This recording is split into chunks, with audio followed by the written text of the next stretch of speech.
They cut off his head and hung it from the bowsprit of the ship that had killed him, a trophy of war dangling over the waves as the victors sailed back to civilization. The body they threw overboard, and according to legend it swam 3 times around the ship before sinking into the dark waters of Ocracoke Inlet. His name was Edward Teach, though history remembers him as Blackbeard, and in the brief years of his pirate career he became the most terrifying figure on the Atlantic Ocean. He wove smoking fuses into his enormous black beard before battle, transforming himself into a demon wreathed in fire and brimstone. He blockaded the port of Charleston and held an entire city hostage. He accumulated treasure from dozens of captured ships, wealth that has never been found despite 3 centuries of searching. And when he died on November 22nd, 1718, fighting to the last against impossible odds, he took whatever secrets he possessed straight to hell. If you're settling in for the night, this is exactly the kind of story that works perfectly for sleep. Pirates and treasure, battles and betrayal, a severed head, and a mystery that has never been solved.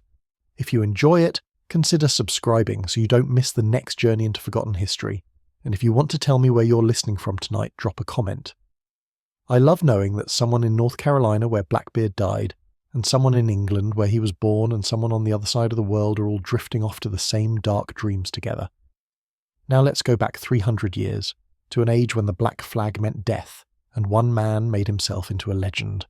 The man who would become Blackbeard was probably born Edward Teach in Bristol, England, around 1680, though the details of his early life are frustratingly uncertain. Bristol was one of England's great port cities, a hub of Atlantic trade where ships arrived from Africa, the Americas and the Caribbean laden with sugar, tobacco, and enslaved human beings. A boy growing up in Bristol would have been surrounded by the sea and those who made their living from it, by sailors with stories of distant lands and merchants counting profits from voyages that spanned oceans. The young Edward Teach learned seamanship somewhere, developing the skills that would later make him formidable, but exactly how and where remains unknown. He may have served on merchant ships, learning navigation and combat in the rough school of Atlantic commerce. He may have served in the Royal Navy during Queen Anne's War, the conflict between England and France, that raged from 1702 to 1713, and that employed thousands of sailors in combat and privateering. The transition from legitimate sailor to pirate was common in the early 18th century, made easier by the thin line that separated legal privateering from illegal piracy. Privateers were privately owned ships authorised by governments to attack enemy commerce during wartime, sharing their prizes with the Crown in exchange for legal protection. When Queen Anne's War ended in 1713, thousands of experienced sailors found themselves unemployed, their skills in navigation and naval combat no longer needed by a nation at peace. Some returned to merchant service, accepting the low wages and brutal conditions that characterised legitimate maritime employment. Others chose a different path, using their wartime skills for private profit, attacking the same ships they had once attacked legally, but now without the protection of government sanction. The transition from privateer to pirate required only a change in targets and a willingness to accept the consequences if caught. Edward Teach made this transition sometime around 1716, appearing in the historical record as a member of the crew of Benjamin Hornigold, one of the founding pirates of the Golden Age. Hornigold operated from Nassau in the Bahamas, which had become a pirate haven in the years following Queen Anne's War. The island offered everything pirates needed: a good harbour, corrupt or absent officials, merchants willing to buy stolen goods, and taverns and brothels to spend the profits in. Hundreds of pirates gathered there, creating a rough republic of outlaws that governed itself according to its own rules. Hornigold was one of the leaders of this community, respected for his experience and his success, and service under him was an education in the pirate trade. Teach learned well, demonstrating abilities that Hornigold recognised and rewarded. By late 1717, Teach had risen to command his own vessel, a sloop that Hornigold gave him to captain. The promotion reflected Hornigold's confidence in Teach's abilities, and perhaps a desire to expand operations by creating a fleet of associated ships. Teach proved the confidence justified, capturing prizes and building a reputation that would soon overshadow his mentors. The transformation from Edward Teach to Blackbeard was underway, driven by a talent for violence and a genius for theatrical intimidation that would make him the most famous pirate of his age. The beard that gave him his nickname was already growing, the massive black growth that would become his trademark, and Teach was learning how to use his appearance as a weapon, as effective as any cannon. The capture of the French slave ship La Concorde in November 1717 was the event that transformed Teach from a successful pirate into a legendary one. La Concorde was a large vessel, well armed and carrying valuable cargo, exactly the kind of prize that could make a pirate's fortune. Teach intercepted her near the island of Martinique, and after a brief engagement the French captain surrendered, outgunned and outnumbered by the pirate force. The ship herself was the greatest prize, a vessel large enough to serve as a flagship for ambitious operations. Teach renamed her Queen Anne's Revenge, a name that referenced the recently ended war and perhaps suggested that he saw himself as continuing a conflict that the politicians had abandoned. He refitted her for pirate service, adding guns until she carried 40 cannon, making her one of the most powerful ships in American waters. With Queen Anne's Revenge under his command, Blackbeard was ready to terrorize the Atlantic seaboard. The appearance that Blackbeard cultivated was designed to terrify, a deliberate construction of demonic imagery that served practical purposes in his profession. The beard itself was extraordinary, a thick black mass that covered most of his face and hung down to his chest, wild and unkempt in an era when gentlemen wore their facial hair trimmed and neat. Teach let his beard grow to enormous proportions and reportedly braided it into multiple tails tied with ribbons, creating an effect that was more animal than human. The beard alone would have been memorable, but Teach enhanced it with a theatrical flourish that became his signature. Before going into battle, he would tuck slow-burning fuses, the kind used to fire cannon, under his hat and into his beard, so that his head was wreathed in smoke and sparks. The effect, by all accounts, was terrifying, a huge figure emerging from the gunsmoke with his face wreathed in fire, like a demon escaped from hell. The psychological impact of this appearance was precisely calculated. Pirates depended on intimidation to avoid the actual fighting that could damage their ships and kill their crew. A prize that surrendered quickly could be looted and released with minimal risk. A prize that resisted might be taken eventually, but at a cost that reduced the profit of the venture. Blackbeard understood that fear was more efficient than force, that a captain who saw a demon advancing through the smoke would surrender faster than one who saw merely a man. The smoking fuses, the wild beard, the arsenal of weapons that Blackbeard carried into battle, all were components of a performance designed to break the will of his opponents before a shot was fired. The performance worked brilliantly. Ships surrendered to Blackbeard with regularity, their captains unwilling to test whether the monster they faced was as dangerous as he appeared. Beyond his appearance, Blackbeard cultivated a reputation for violence and unpredictability that enhanced his fearsome image. Stories circulated of his cruelty, of prisoners tortured and killed, of his own men abused for his amusement. One famous story has him shooting his first mate in the knee for no apparent reason, explaining afterward that if he didn't kill one of his own men now and then, they would forget who he was. Another story describes him and his crew drinking in a ship's hold, which Blackbeard filled with burning brimstone while the hatches were closed, seeing who could endure the fumes longest. Blackbeard outlasted everyone, of course, emerging from the smoke as if hell's atmosphere was his natural element. These stories may be exaggerated or invented, but their circulation was useful to Blackbeard, creating a reputation that preceded him and softened resistance before he arrived. The reality behind the image was probably more complex than the legend suggests. Despite his fearsome reputation, there is no documented case of Blackbeard killing anyone until his final battle, when he was fighting for his life. The torture and murder attributed to him in popular legend may have been propaganda spread by authorities eager to justify their suppression of piracy, or it may have been reputation management by Blackbeard himself, stories he encouraged to enhance his intimidating image. Pirates generally preferred to avoid killing. Dead men yielded no ransom, and massacres provoked the kind of vigorous response from authorities that pirates preferred to avoid.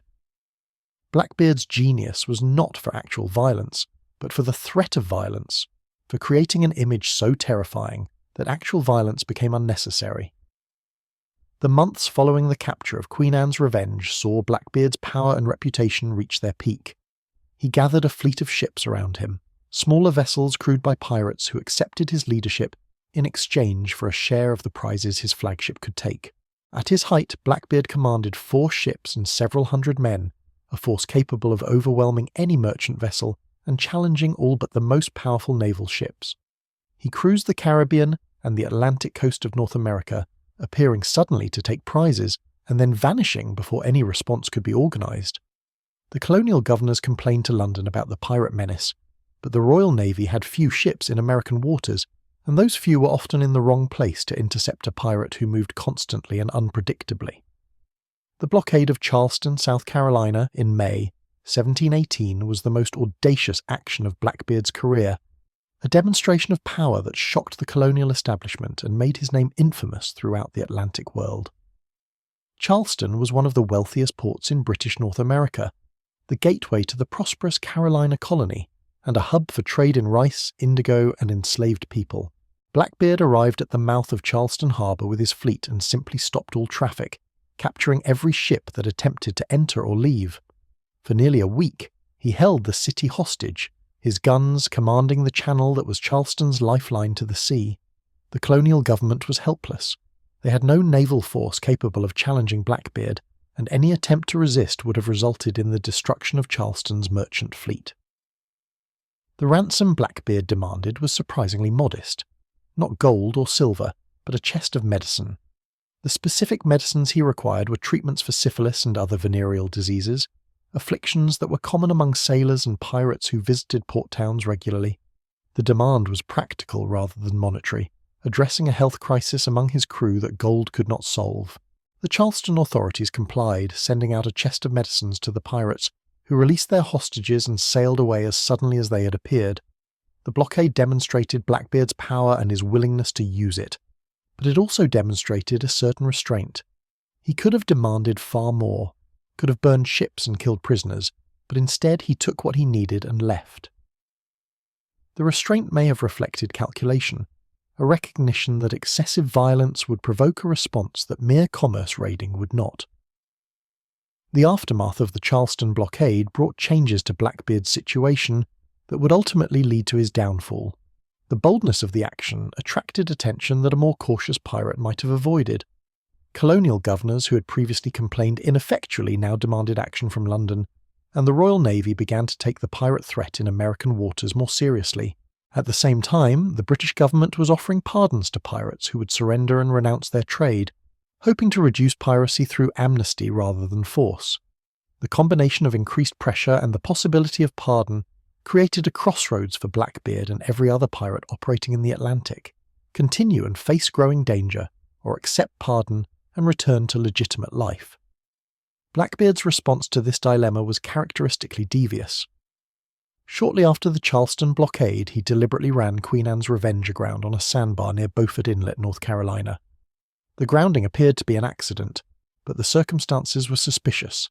Blackbeard was an experienced navigator and the sandbar was well known.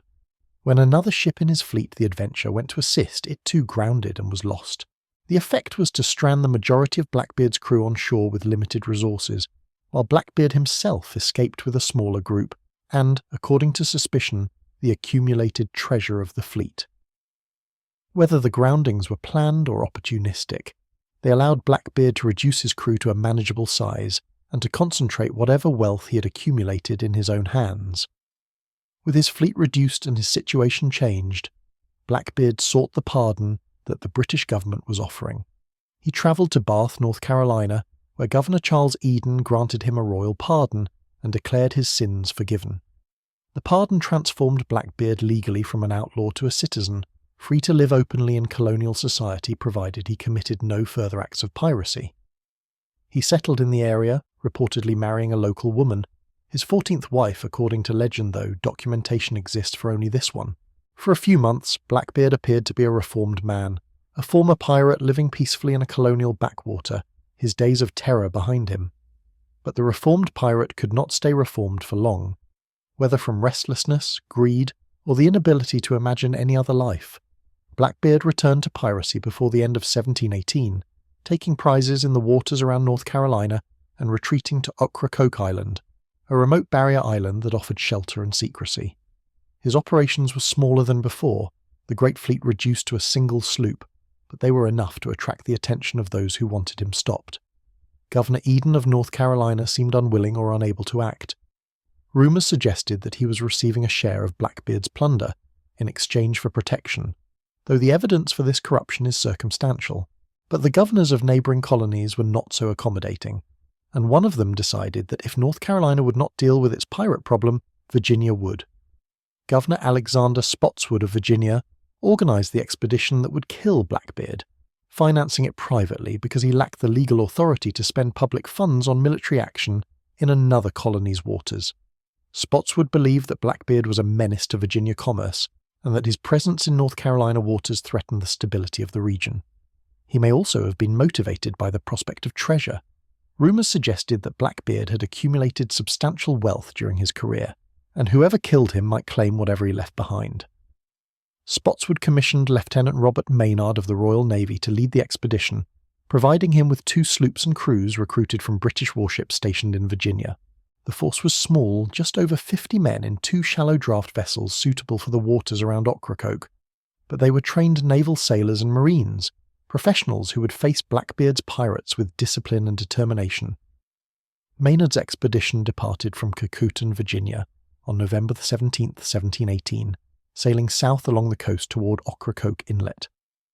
The voyage took several days, the sloops working their way through the shallow sounds and inlets that characterized the North Carolina coast. Maynard knew approximately where Blackbeard was anchored, but not the precise location. He would have to navigate unfamiliar waters while searching for a target that might flee or fight when discovered.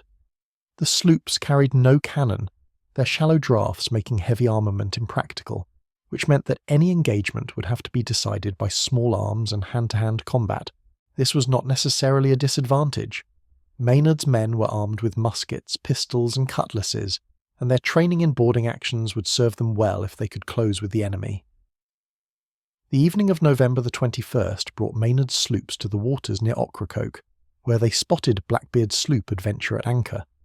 Maynard decided to wait for daylight before attacking, anchoring his vessels in a position where he could observe the pirate ship without being easily observed himself.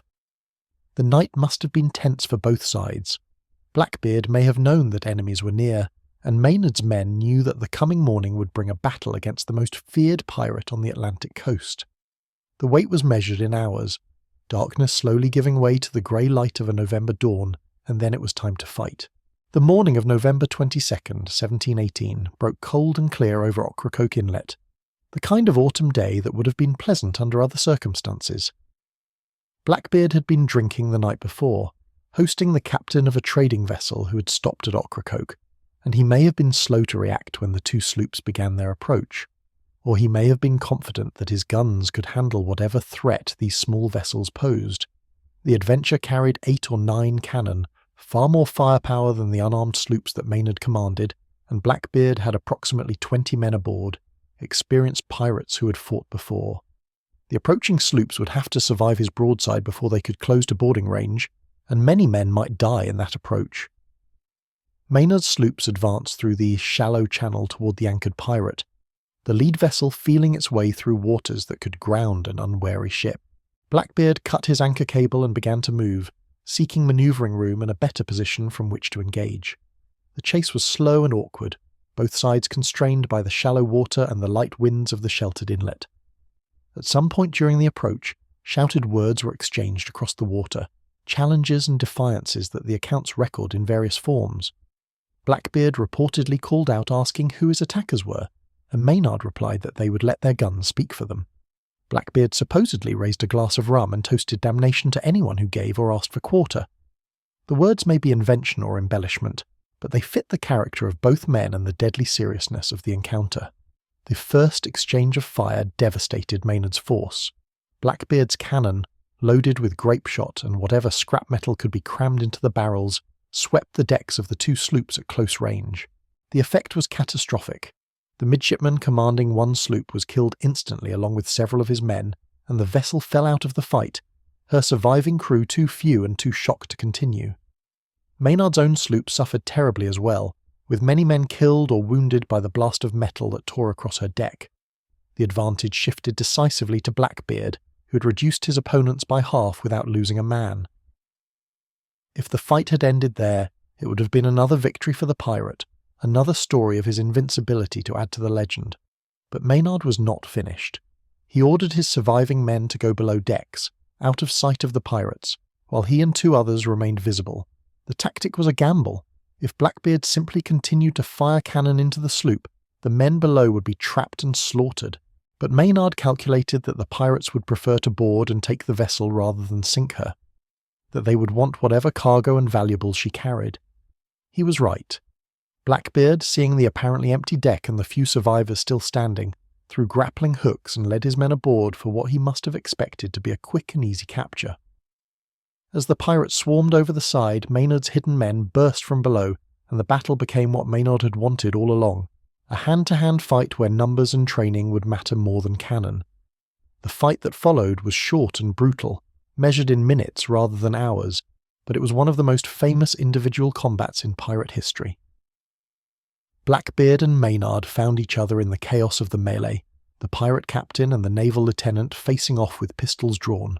Both fired at close range. Maynard's shot reportedly missed, while Blackbeard's wounded Maynard but did not stop him. They closed with swords, Blackbeard's cutlass against Maynard's naval sword, trading blows while their men fought and died around them. Blackbeard's strength and ferocity were legendary, and he reportedly broke Maynard's sword with a powerful blow that should have ended the fight. But before Blackbeard could strike the killing blow, one of Maynard's men slashed the pirate across the throat from behind, a wound that would have killed most men instantly. Blackbeard did not fall. The wound was terrible, blood pouring from his severed throat, but he continued fighting, swinging his cutlass at anyone within reach. The accounts of the battle describe him as fighting on past any normal human endurance, absorbing wounds that should have been fatal and still pressing the attack. By the end, he had been shot 5 times and stabbed more than 20, a collection of injuries that seemed impossible for any man to survive as long as he did. Finally, inevitably, he collapsed, his massive body falling to the deck amid the carnage he had created and the carnage that had been inflicted upon him. Blackbeard was dead, killed in the battle he had expected to win, his reign of terror ended by men who refused to be terrorized. The aftermath of the battle was grim even by the standards of the age. Maynard had Blackbeard's head cut off and hung from the bowsprit of his sloop, a trophy that proved the pirate's death and claimed whatever reward might be forthcoming. The body was thrown overboard, and legend says it swam around the ship 3 times before sinking, a final supernatural display from a man who had cultivated a demonic image. The surviving pirates were captured and later tried, most of them hanged for their crimes. The head travelled with Maynard back to Virginia, where it was eventually mounted on a pole at the entrance to the Hampton River, a warning to other pirates that the fate of Blackbeard awaited them. The skull reportedly survived for many years, eventually being made into a drinking cup that was used in a Virginia tavern, though this gruesome relic has since been lost. The treasure that Blackbeard accumulated during his career has never been found, and its fate remains one of the enduring mysteries of pirate history. During his years of piracy, Blackbeard captured dozens of ships, taking whatever valuables they carried, gold and silver, trade goods, provisions, weapons, and anything else that could be used or sold. The blockade of Charleston alone should have yielded substantial plunder from the ships detained in the harbour, and the many prizes taken before and after would have added to the total. Where did all this wealth go? The question has fascinated treasure hunters for 3 centuries, driving expeditions to every location associated with Blackbeard's career, but no significant treasure has ever been recovered. The simplest explanation is that there was no treasure, or at least no treasure worth searching for. Pirates were notoriously bad at saving money. The wealth they accumulated was typically spent as fast as it was earned, consumed in the port towns that catered to their trade. Taverns, brothels, gambling dens, and merchants all competed to separate pirates from their plunder, and they were remarkably successful. A pirate who captured a fortune one week might be broke the next. His share spent on rum and women, and whatever other pleasures port towns provided. Blackbeard may have been no different, spending his earnings as he went, and leaving nothing behind when he died. The absence of treasure at Ocracoke, where the authorities searched thoroughly after his death, supports this explanation. If Blackbeard had accumulated wealth, he did not keep it where he lived. But the absence of treasure at Ocracoke does not mean the absence of treasure everywhere. Blackbeard operated over a wide area, from the Caribbean to the Chesapeake, with many opportunities to cache valuables in locations that only he knew. The grounding of Queen Anne's Revenge and Adventure may have been an opportunity to hide treasure before it had to be shared with the full crew. The months between his pardon and his return to piracy would have provided time to conceal whatever he had accumulated. His relationship with Governor Eden of North Carolina, whatever its true nature, might have included arrangements for safekeeping valuables in exchange for protection. The possibilities are numerous, and the persistent belief that Blackbeard left buried treasure somewhere has driven centuries of searching. The wreck of Queen Anne's Revenge, discovered in 1996 near Beaufort Inlet, North Carolina, has provided the most direct connection to Blackbeard's treasure, though not in the form that treasure hunters hoped for. The wreck was identified through a combination of historical research, underwater archaeology, and artifact analysis that confirmed it as Blackbeard's flagship. Excavation of the site has yielded thousands of artifacts, including cannon, anchors, navigation instruments, weapons, and personal items that illuminate life aboard an early 18th century pirate ship. But the excavation has not yielded significant amounts of gold or silver, no chests of coins or bars of precious metal waiting on the seafloor. Either the treasure was removed before the ship sank, or there was less treasure aboard than legend suggests. The artifacts recovered from Queen Anne's Revenge tell their own stories about Blackbeard and his crew.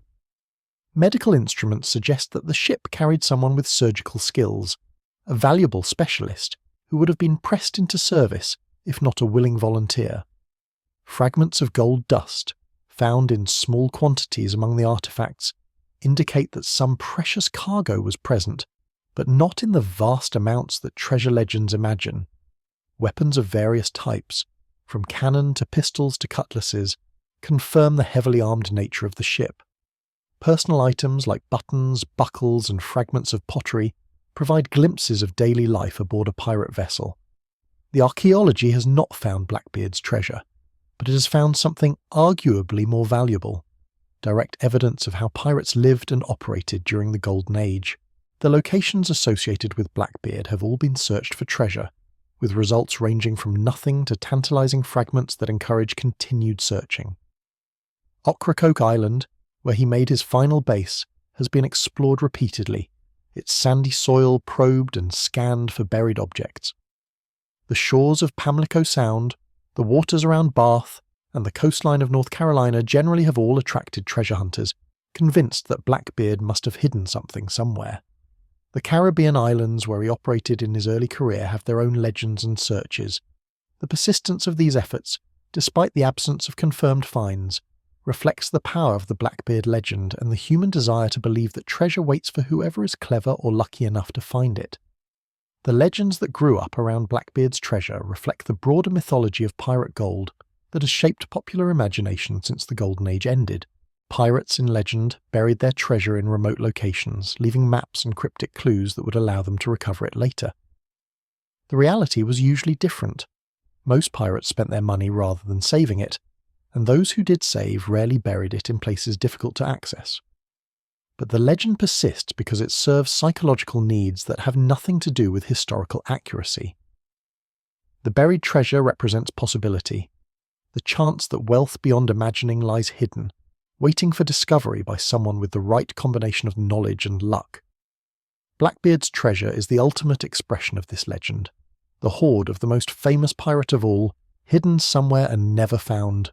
The relationship between Blackbeard and the colonial authorities of North Carolina has been the subject of speculation and controversy since his death. Governor Charles Eden granted Blackbeard his pardon and apparently tolerated his return to piracy, raising questions about whether the governor was corrupt, incompetent, or simply unable to act against a pirate who had local support. The accusations of corruption came primarily from Governor Spotswood of Virginia, who had obvious reasons to justify his extra-legal expedition into North Carolina waters. Spotswood claimed that Eden was receiving a share of Blackbeard's plunder, that the pirate and the governor had a mutually profitable arrangement that made North Carolina a safe harbour for outlaws. The evidence for this claim is circumstantial. Eden certainly benefited from Blackbeard's presence, which brought trade and spending to a poor colony, but direct proof of corruption has never been found. The politics of colonial America complicated the response to piracy in ways that benefited pirates like Blackbeard. Each colony had its own government, its own interests, and its own relationship with the Crown. Cooperation between colonies was limited, and jurisdictional disputes were common. A pirate operating in the waters between Virginia and North Carolina could exploit these divisions, finding shelter in one colony while raiding the commerce of another. The governors who complained about piracy often had no authority to act beyond their own borders, and the naval forces available were insufficient to patrol the entire coastline. Blackbeard exploited these weaknesses skillfully, choosing his base in a colony whose governor was sympathetic, and raiding commerce that belonged to colonies whose governors could do nothing to stop him. The death of Blackbeard did not end the controversy over his relationship with North Carolina. Spotswood's expedition had been legally questionable, an armed incursion into another colony's territory without authorization from the Crown or cooperation from the local government. North Carolina officials protested the violation of their sovereignty, while Virginia officials defended the action as necessary to protect commerce from a menace that North Carolina refused to address. The dispute continued for years, involving appeals to London and accusations that flew in both directions. Spotswood emerged victorious in the end, his action ratified by authorities who were more concerned with suppressing piracy than with the niceties of colonial jurisdiction. But the controversy illustrated the tensions within the colonial system that had allowed piracy to flourish in the first place. The women in Blackbeard's life are poorly documented but much discussed, contributing to the legend of the pirate as a figure of dangerous masculinity. The claim that he had 14 wives is probably exaggerated, but he certainly had relationships with women in the port towns he visited, and he may have contracted multiple marriages of varying degrees of formality. The one marriage that is documented was to Mary Ormond of Bath, North Carolina, a union that took place after his pardon, and that was performed by Governor Eden himself. The marriage lasted only a few months before Blackbeard's death, and Mary's fate afterward is unknown. Later legends embellished the story of Blackbeard's marriages, adding details of cruelty and murder that have no basis in historical evidence. The reality was probably more mundane: a sailor's marriages in multiple ports, relationships of convenience that lasted only as long as the ship was in harbour. The crew that sailed with Blackbeard were men whose individual stories are mostly lost to history. The trial records of those captured at Ocracoke provide some names and biographical details, but most of the men who sailed aboard Queen Anne's Revenge and her consorts remain anonymous. They came from the typical sources of pirate recruitment: former privateers, deserters from naval and merchant ships, pressed men who were forced to serve, and volunteers attracted by the prospect of wealth and freedom. The democratic culture of pirate ships gave them a voice in decisions that affected them, a stake in the enterprise that legitimate maritime employment did not provide. They shared in the prizes according to rules they had agreed to, received compensation for injuries, and elected their officers, including Blackbeard himself. Their loyalty to their captain must have been tested by the grounding of the ships at Beaufort, but those who survived remained with him to the end. The enslaved Africans who were part of Blackbeard's world occupy an ambiguous position in the historical record. La Concorde, the ship that became Queen Anne's Revenge, was a slave ship carrying captive Africans to the Americas when Blackbeard captured her. What happened to these captives is unclear. Some may have been released, some may have been sold, some may have joined the pirate crew. Black crew members were common on pirate ships, some formerly enslaved and some free, and they apparently served alongside white pirates in something approaching equality. But pirates also participated in the slave trade when it suited them, capturing slave ships and selling their human cargo, along with other prizes. Blackbeard's relationship to slavery was probably pragmatic rather than principled, treating enslaved people as property when that was profitable, and as potential crewmates when that was more useful. The cultural impact of Blackbeard began during his lifetime, and has continued ever since, making him the most recognizable pirate in popular imagination. The image of the huge man with the smoking beard, draped in weapons and emerging from gun smoke like a demon, captured the imagination of his contemporaries and has never let go. Captain Charles Johnson's General History of the Pirates, published in 1724, devoted considerable space to Blackbeard, establishing the outlines of the legend that subsequent writers would embellish. The story of his death, fighting on despite wounds that should have killed him, refusing to surrender even when surrounded, provided a dramatic climax that satisfied narrative expectations while confirming his superhuman reputation. Blackbeard became the template for the pirate in popular culture, the image that comes to mind when the word pirate is spoken. The severed head of Blackbeard became a relic of the Golden Age, an artifact that connected the legend to physical reality in the most gruesome way possible. Maynard brought the head back to Virginia as proof of his kill and to claim whatever reward was available.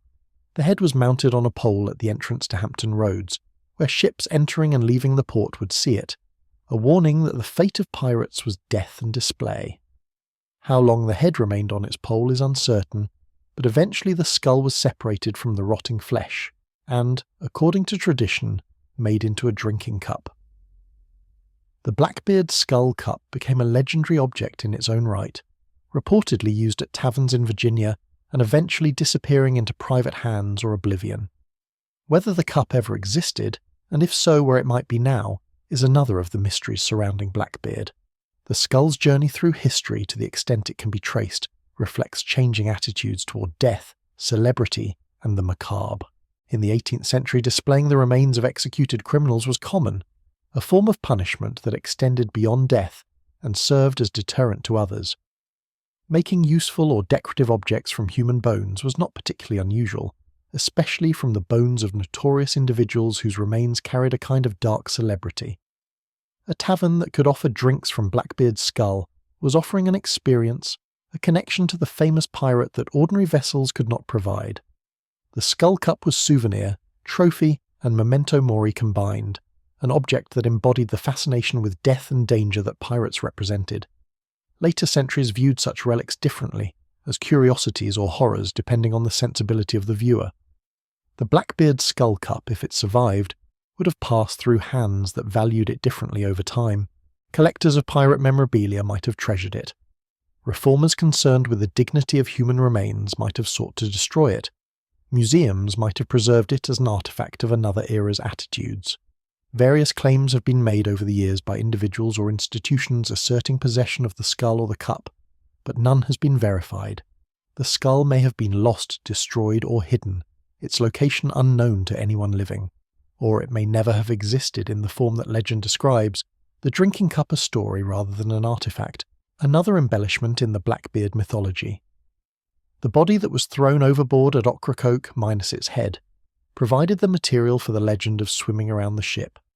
The story appears in early accounts and has been repeated ever since, a final supernatural flourish to a career that had been framed in demonic imagery throughout. The image of the headless corpse swimming through the water, driven by some unholy vitality that survived death itself, perfectly caps the image of the pirate who had seemed more demon than man. The story is obviously impossible as literal fact, but it expresses something true about how Blackbeard was perceived, as a figure who transcended normal human limitations, whose power could not be contained even by death. The swimming corpse is the culmination of the smoking fuses and the fearsome appearance, the final assertion that Blackbeard was different from ordinary mortals. The burial site of Blackbeard's body is unknown, the headless corpse presumably sinking into the waters of Ocracoke Inlet and coming to rest somewhere on the sandy bottom. Unlike Queen Anne's Revenge, which has been located and excavated, the body has never been found and probably never will be. 3 centuries of tides and currents have scattered whatever remained, dispersing the bones that the legends described as continuing to move after death.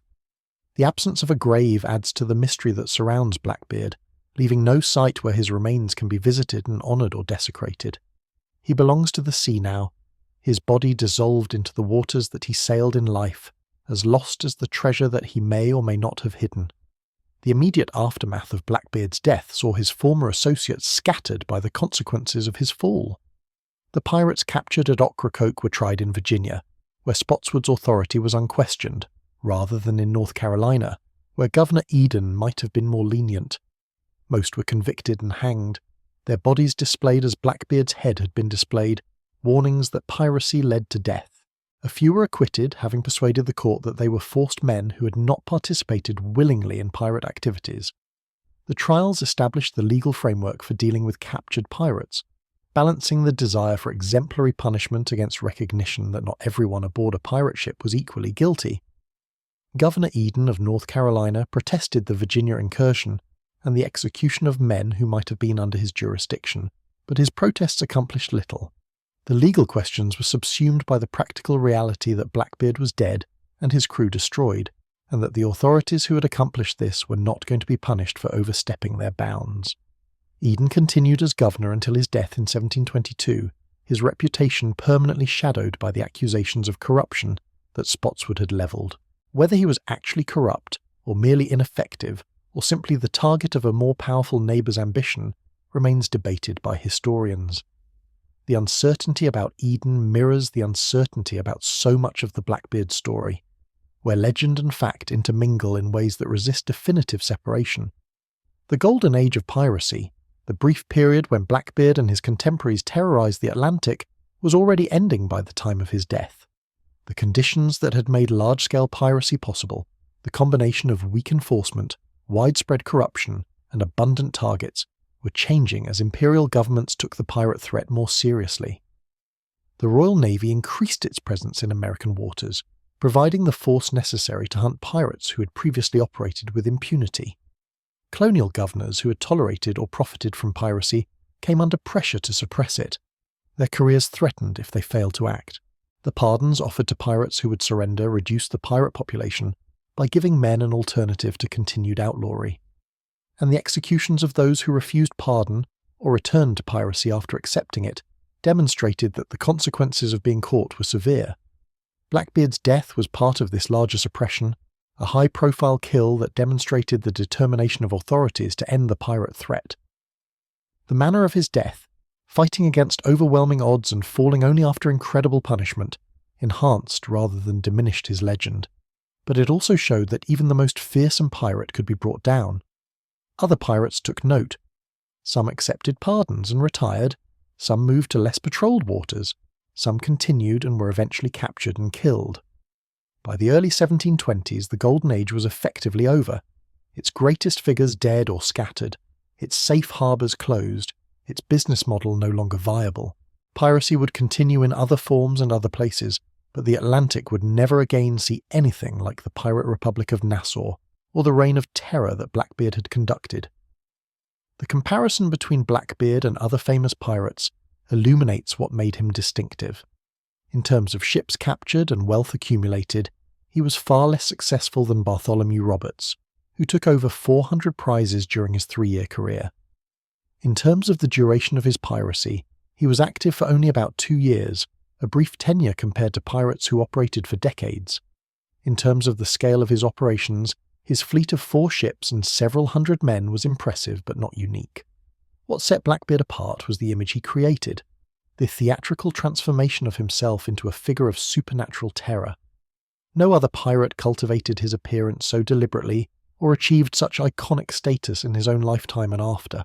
Blackbeard was less a pirate than a performance of piracy, a living embodiment of the fears and fantasies that the Black Flag represented. The mythology that has grown around Blackbeard reflects this performative quality, embellishing and extending the image he created.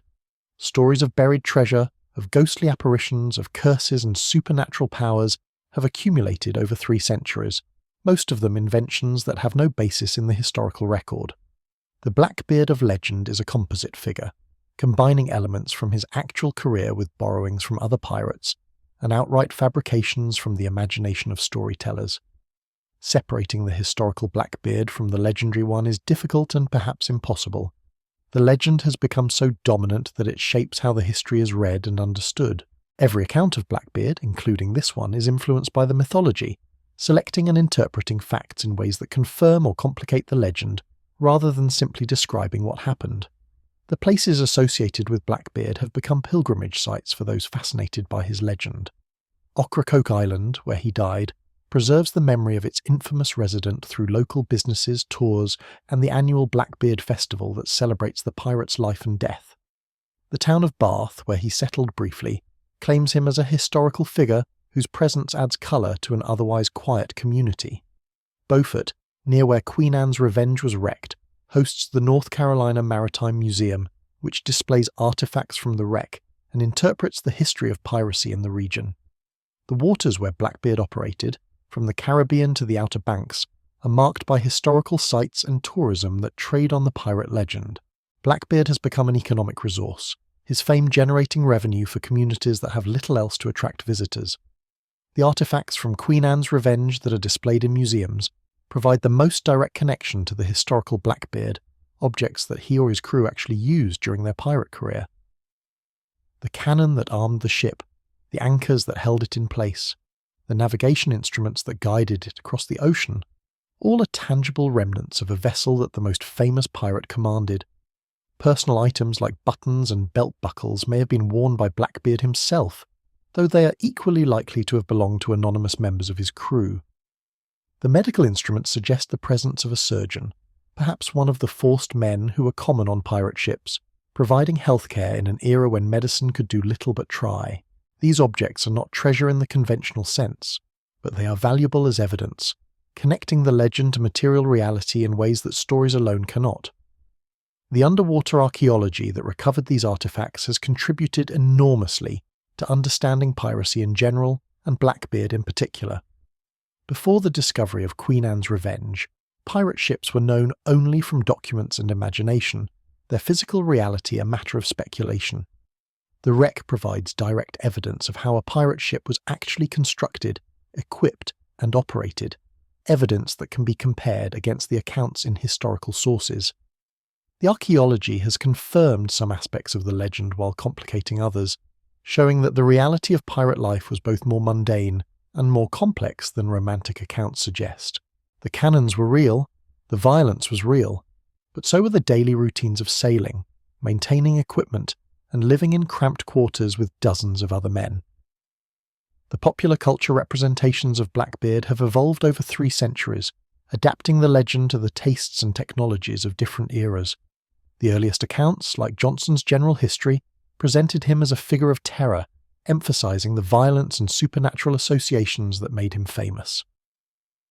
The 19th century romanticized pirates generally, and Blackbeard in particular, transforming him from monster to anti-hero, a symbol of freedom and adventure in an increasingly regulated world.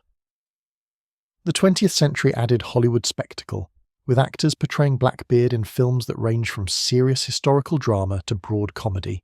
The 21st century has continued the trend, with Blackbeard appearing in everything from serious documentaries to children's cartoons, his image infinitely adaptable to different audiences and purposes. The Pirates of the Caribbean franchise, the most successful pirate entertainment of the modern era, includes Blackbeard as a character, played by Ian McShane in the 4th film of the series. This Blackbeard is a supernatural figure whose ship is powered by dark magic, an interpretation that extends the demonic imagery of the historical pirate into literal fantasy. The film's Blackbeard is only loosely based on history, borrowing the name and the beard but creating a character who belongs more to fairy tale than to the early 18th century. The popularity of this version demonstrates how completely the legend has superseded the history. Audiences accept a magical Blackbeard because the original was already legendary, already framed as something more than human. The line between the historical pirate and the fictional character has become impossible to locate. The video games that feature Blackbeard provide another venue for his legend, allowing players to interact with the pirate in ways that passive entertainment cannot.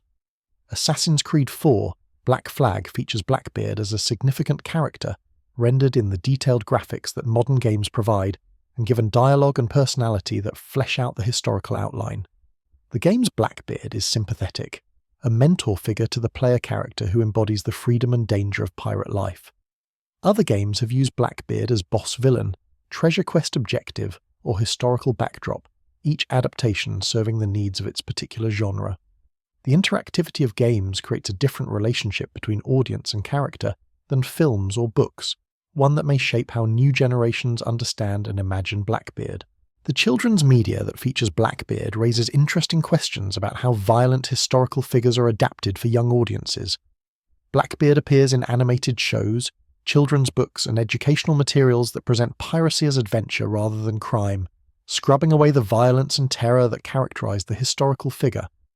The pirates in these adaptations are lovable rogues, mischievous but ultimately harmless, their ships full of treasure that nobody seems to have been killed to acquire. The sanitized Blackbeard bears little resemblance to the man who wove smoking fuses into his beard to terrify his victims, but he serves a purpose in introducing children to historical periods and narratives that they will later encounter in more complex forms. The cute pirate becomes the gateway to the terrifying one, the children's version laying groundwork for the adult version that comes later. The scholarly attention that Blackbeard has received reflects his importance as both historical figure and cultural phenomenon. Historians have examined his career in the context of Atlantic commerce, colonial politics, and the social history of maritime labour. Archaeologists have analysed the Queen Anne's Revenge wreck and its artefacts, reconstructing the material culture of piracy. Literary scholars have traced the development of the Blackbeard legend through centuries of representation, showing how the image has changed while the name has remained constant. The academic literature on Blackbeard is substantial, a testament to his significance as a subject of serious inquiry as well as popular fascination. The scholarship has complicated the legend without diminishing it, adding depth to a figure who might otherwise seem merely sensational. The lessons that Blackbeard's career offers to modern readers depend on what aspects of the story are emphasised. From one perspective, he is a cautionary tale about the wages of sin, a man who chose crime and violence and was killed for it, his head displayed as a warning to others. From another perspective, he is a figure of resistance against the constraints of legitimate society, a man who rejected the brutal exploitation of maritime labour and created an alternative that, however briefly, offered freedom and equality to those who followed him. From still another perspective, he is an entrepreneur who understood branding and reputation management, creating an image that served his business purposes and that has outlasted his brief career by 3 centuries. The interpretations multiply because the evidence is limited and the legend is flexible, accommodating different meanings for different audiences. The treasure that Blackbeard may or may not have left behind remains the most durable aspect of his mystery, the question that continues to attract searchers despite centuries of failure. The romance of buried treasure speaks to something deep in human psychology, the desire for windfall, for wealth that comes suddenly and changes everything. Blackbeard's treasure is the ultimate expression of this desire, the hoard of the most famous pirate, hidden somewhere and waiting to be found. The fact that it has never been found does not diminish the desire. If anything, the continued absence makes the fantasy more powerful, preserving the possibility that the next search, the next theory, the next lucky discovery will finally succeed. The treasure hunters who dig on Ocracoke and scan the waters around Beaufort are pursuing a dream as much as a reality, seeking not just gold but the confirmation that dreams can come true. The Outer Banks of North Carolina, where Blackbeard made his final base and met his end, are a landscape that seems designed for pirate legends. The barrier islands stretch for over 100 miles along the coast, separated from the mainland by shallow sounds that are navigable only by those who know them well. The inlets that connect the sounds to the ocean are treacherous, shifting with storms and currents, creating hazards that have claimed hundreds of ships over the centuries. This is the graveyard of the Atlantic, a name earned through shipwrecks that dot the sea floor and wash up on beaches, reminders of the dangers that lurk in these waters. For a pirate seeking shelter and secrecy, the Outer Banks offered ideal conditions, accessible to those who knew the waters, dangerous to those who did not, and remote from the centres of colonial authority. Ocracoke Island, where Blackbeard anchored and where he died, remains one of the most isolated communities on the east coast, accessible only by ferry or small plane. The island has changed since Blackbeard's day, developed with houses and businesses that serve tourists who come for the beaches and the history.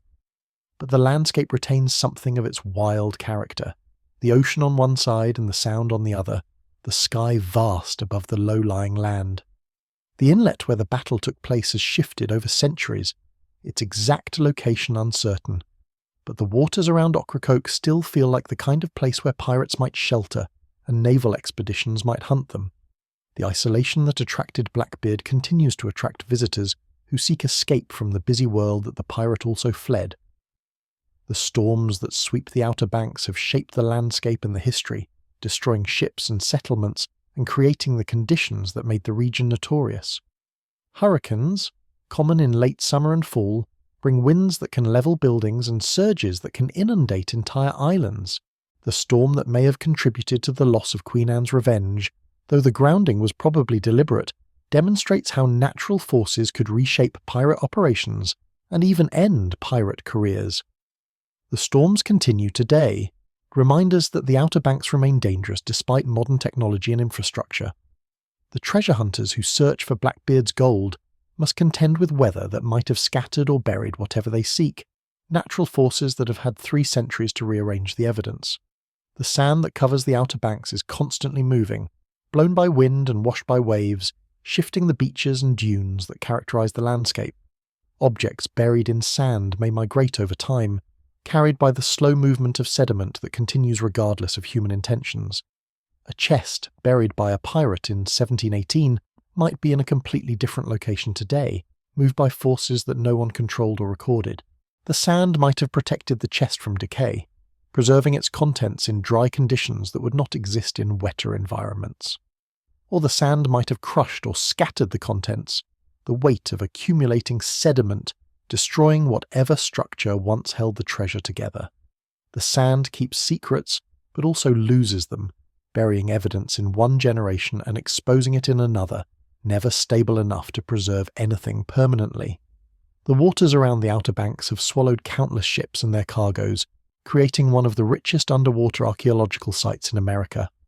The wreck spans centuries, from early colonial vessels to World War II submarines, each one a time capsule of its era waiting to be explored.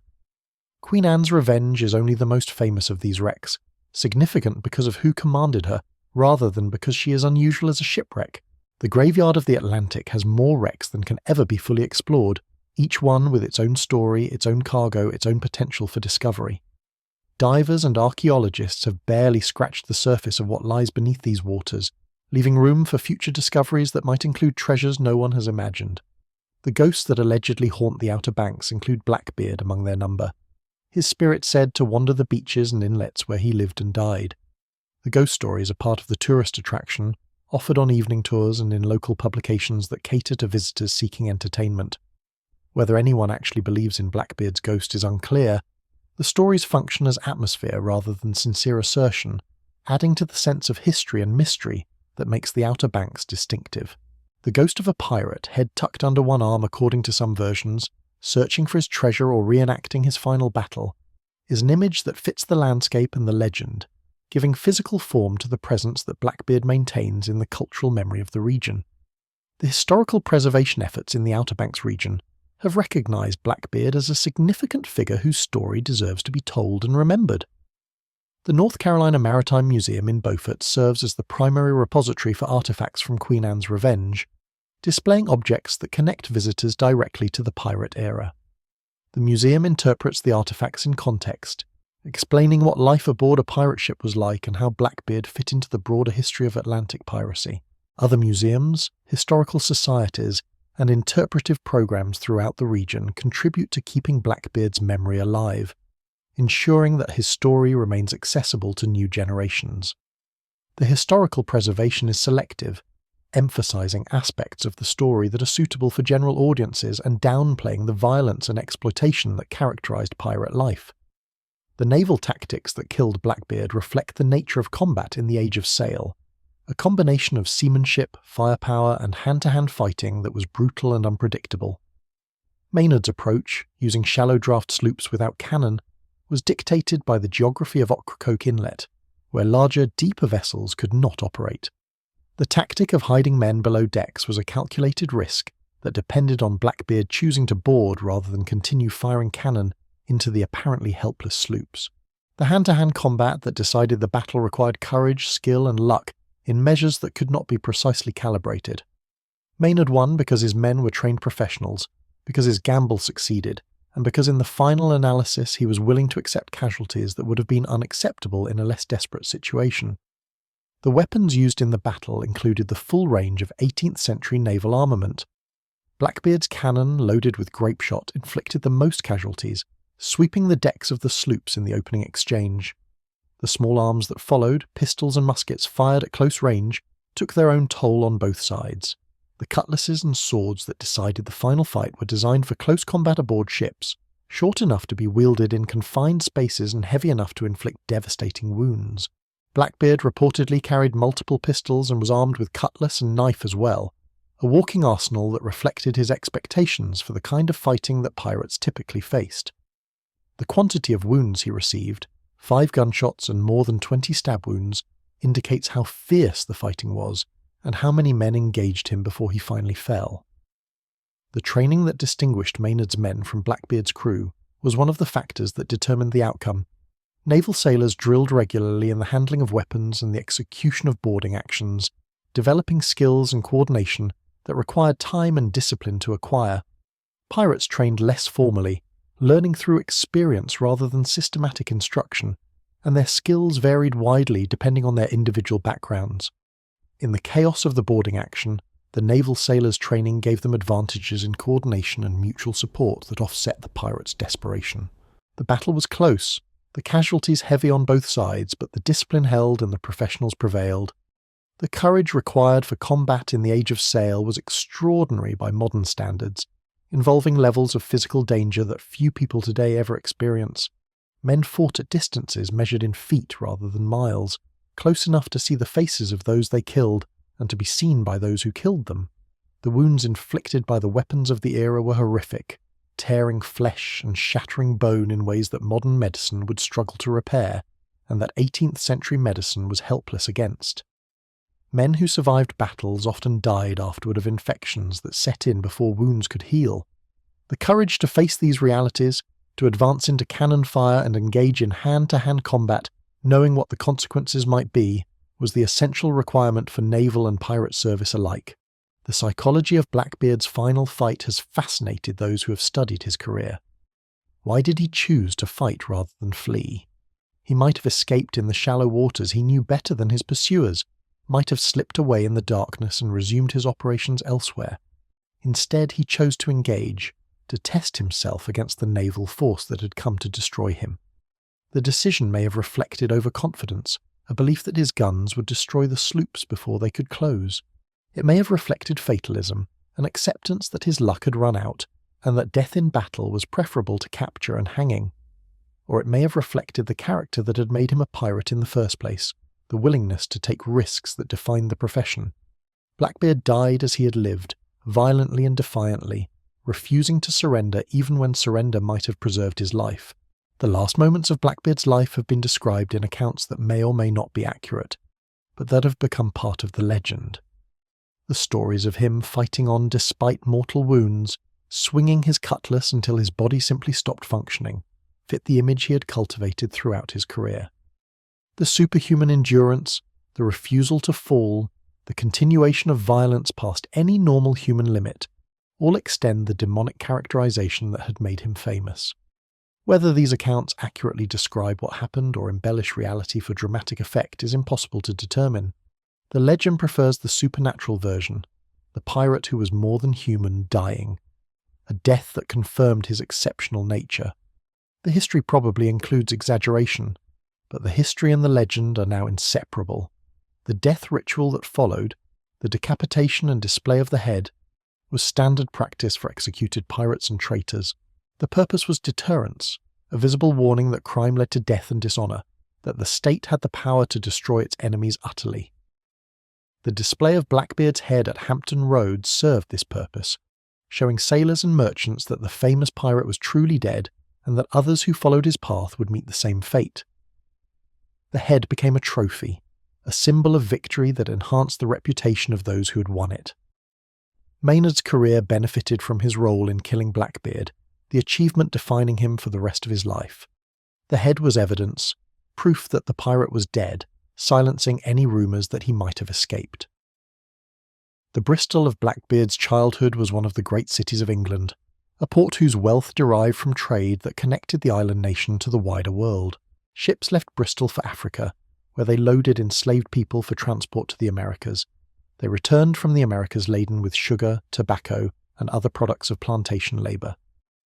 This triangular trade made Bristol rich, and made its merchants among the wealthiest in England. A boy growing up in Bristol would have absorbed the maritime culture that pervaded the city, learning from sailors who had travelled the routes that his own ships would later follow. The seafaring traditions of Bristol shaped Blackbeard before he ever set foot on a ship, preparing him for a life that would be defined by the Atlantic Ocean. The maritime labour that Blackbeard entered as a young man was one of the most demanding and dangerous occupations available. Sailors worked long hours in harsh conditions, exposed to weather that could kill and diseases that spread quickly in crowded quarters. The discipline aboard ship was brutal, with flogging common for minor offences and worse punishments available for serious violations. The wages were low compared to the risks, and the hierarchy was rigid, with officers and common sailors separated by gulfs of authority that left little room for advancement. The men who chose this life did so because alternatives were limited, because the sea offered opportunities that land could not provide, or because they were impressed into service against their will. Blackbeard learned his trade in this harsh school, developing skills and attitudes that would serve him in both legitimate and illegitimate maritime careers. The privateering that occupied many sailors during Queen Anne's War provided a bridge between legal and illegal violence at sea. Privateers were legally sanctioned pirates, authorised by their governments to attack enemy shipping and share the proceeds with the Crown. The skills required for privateering were identical to those required for piracy: navigation, ship handling, gunnery and boarding. The moral and legal distinctions between the two were clear on paper, but blurred in practice. A privateer attacking a Spanish ship was a hero, while the same man attacking an English ship was a criminal. When the war ended and the privateering commissions expired, the skills remained, and many former privateers found the transition to piracy easy. Blackbeard may have been among these, though the records of his privateering service, if any, have not survived. The Nassau of the Pirate Republic that Blackbeard joined around 1716 was a remarkable experiment in outlaw governance. The island had been abandoned by effective British authority, leaving a vacuum that pirates filled with their own forms of organisation. Hundreds of pirates gathered there, electing their captains, drafting their articles, and creating a society that operated according to rules they had made themselves. The Republic was democratic in ways that legitimate society was not, giving common sailors a voice that they would never have enjoyed in naval or merchant service. It was also violent, chaotic, and unsustainable, dependent on plunder that legitimate authorities were increasingly determined to stop. The Pirate Republic of Nassau lasted only a few years before Woodes Rogers arrived to re-establish British rule, but it provided the training ground for many of the Golden Age's most famous pirates. Benjamin Hornigold, Blackbeard's mentor, was one of the founders of the Nassau Republic and one of its most successful pirates. Hornigold taught Blackbeard the pirate trade, sharing knowledge accumulated through years of experience and giving the younger man opportunities to prove himself. The relationship was professional rather than personal, based on the practical value that each provided to the other. Hornigold recognised Blackbeard's abilities and promoted him accordingly, eventually giving him command of his own vessel. The promotion was not charity but investment, an expansion of operations that would benefit Hornigold as well as Blackbeard. When Hornigold later accepted pardon and became a pirate hunter, pursuing his former colleagues for the authorities, Blackbeard was on his own, the apprenticeship complete and the pupil now a master in his own right. The capture of La Concorde that gave Blackbeard Queen Anne's revenge was the culmination of his training and the beginning of his independent legend. The French slave ship was a substantial prize, her capture requiring skill and force that not every pirate could muster. Blackbeard's decision to keep the ship rather than plunder and release her showed strategic thinking, recognition that a powerful flagship could enable operations beyond the reach of smaller vessels. The renaming as Queen Anne's Revenge expressed something about Blackbeard's self-image, perhaps nostalgia for the legitimacy of wartime service, perhaps ironic commentary on the peace that had ended his legal career. The name became famous, identified with Blackbeard as thoroughly as his appearance, and the ship's eventual discovery confirmed that the legends were grounded in material reality. The 40 cannon that Blackbeard mounted aboard Queen Anne's Revenge made her one of the most powerful vessels in American waters. A ship with that much firepower could challenge any merchant vessel and most naval ships, though engaging a ship of the line would still be suicidal. The guns were a statement of intent, an assertion that Blackbeard was not merely a petty criminal, but a force to be reckoned with. They also required crew to operate, gunners who knew how to load, aim, and fire in the chaos of battle. Blackbeard's crew at its height numbered several hundred men, enough to work the guns and conduct boarding actions simultaneously. The logistics of maintaining such a force, feeding and paying and controlling hundreds of violent men, required organisational skills that the popular image of the wild pirate often overlooks. The Charleston blockade of May 1718 demonstrated Blackbeard's willingness to operate on a scale that other pirates avoided. Most pirates preferred to attack isolated ships on the open sea, where witnesses were few and escape routes many. Blackbeard chose to attack an entire city, anchoring at the entrance to one of the busiest ports in British America and daring anyone to challenge him. The audacity was calculated. Charleston had no naval force capable of resisting, and the colonial government had no choice but to negotiate. The blockade announced Blackbeard's presence to the entire Atlantic world, making him famous in a way that ordinary captures could not. The fame was double-edged, attracting attention from authorities who might otherwise have ignored him, but Blackbeard seemed to court notoriety rather than avoid it. The hostages taken during the Charleston blockade included prominent citizens whose safety the colonial government could not ignore. Samuel Wragg, a member of the colony's council, was among those detained aboard Blackbeard's ships, his status ensuring that the ransom demand would be taken seriously. The hostages were treated reasonably well, the pirates understanding that dead hostages were worthless while living ones had value. The exchange was conducted professionally, the medicines handed over and the hostages released according to the agreement. The entire operation demonstrated that pirates could be negotiated with, that they were rational actors who honoured their commitments when it served their interests. This rationality contradicts the demonic image that Blackbeard cultivated, showing a calculating intelligence behind the theatrical terror. The medicines that Blackbeard demanded as ransom were treatments for syphilis and other venereal diseases, conditions that were endemic among sailors and pirates. The specific drugs requested, mercury compounds and other preparations, were standard treatments of the era, toxic and only partially effective but the best that 18th century medicine could offer. The demand revealed that Blackbeard's crew was suffering from diseases that threatened their effectiveness and their lives, a practical problem that required a practical solution. Gold could not cure syphilis, only medicine could, and medicine was controlled by legitimate authorities who would not sell to pirates openly. The blockade was healthcare procurement by the most extreme means available. The grounding of Queen Anne's Revenge shortly after the Charleston blockade has sparked debate among historians and treasure hunters ever since. The official story was that the ship ran aground accidentally, stuck on a sandbar that an experienced captain like Blackbeard should have avoided. The suspicious circumstances, including the grounding of a second ship that went to assist, suggest that the loss may have been deliberate. If Blackbeard planned the groundings, his motive was probably to reduce his crew and concentrate treasure in his own hands. A large crew required constant prizes to keep it paid and fed. A smaller crew was easier to manage and left more plunder for each remaining member. The abandoned pirates were stranded without resources, their shares of the accumulated wealth remaining with Blackbeard. The pardon that Blackbeard received from Governor Eden of North Carolina was part of a broader British policy of offering amnesty to pirates who would surrender.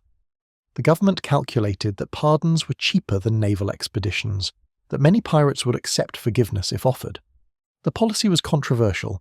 Colonists who had suffered from piracy objected to seeing their attackers go free, and naval officers resented seeing their potential prizes walking away. But the policy was effective in reducing pirate numbers, shrinking the pool of experienced pirates by giving them an alternative to continued outlawry. Blackbeard's acceptance of the pardon was opportunistic, a temporary expedient that he never intended to honour permanently.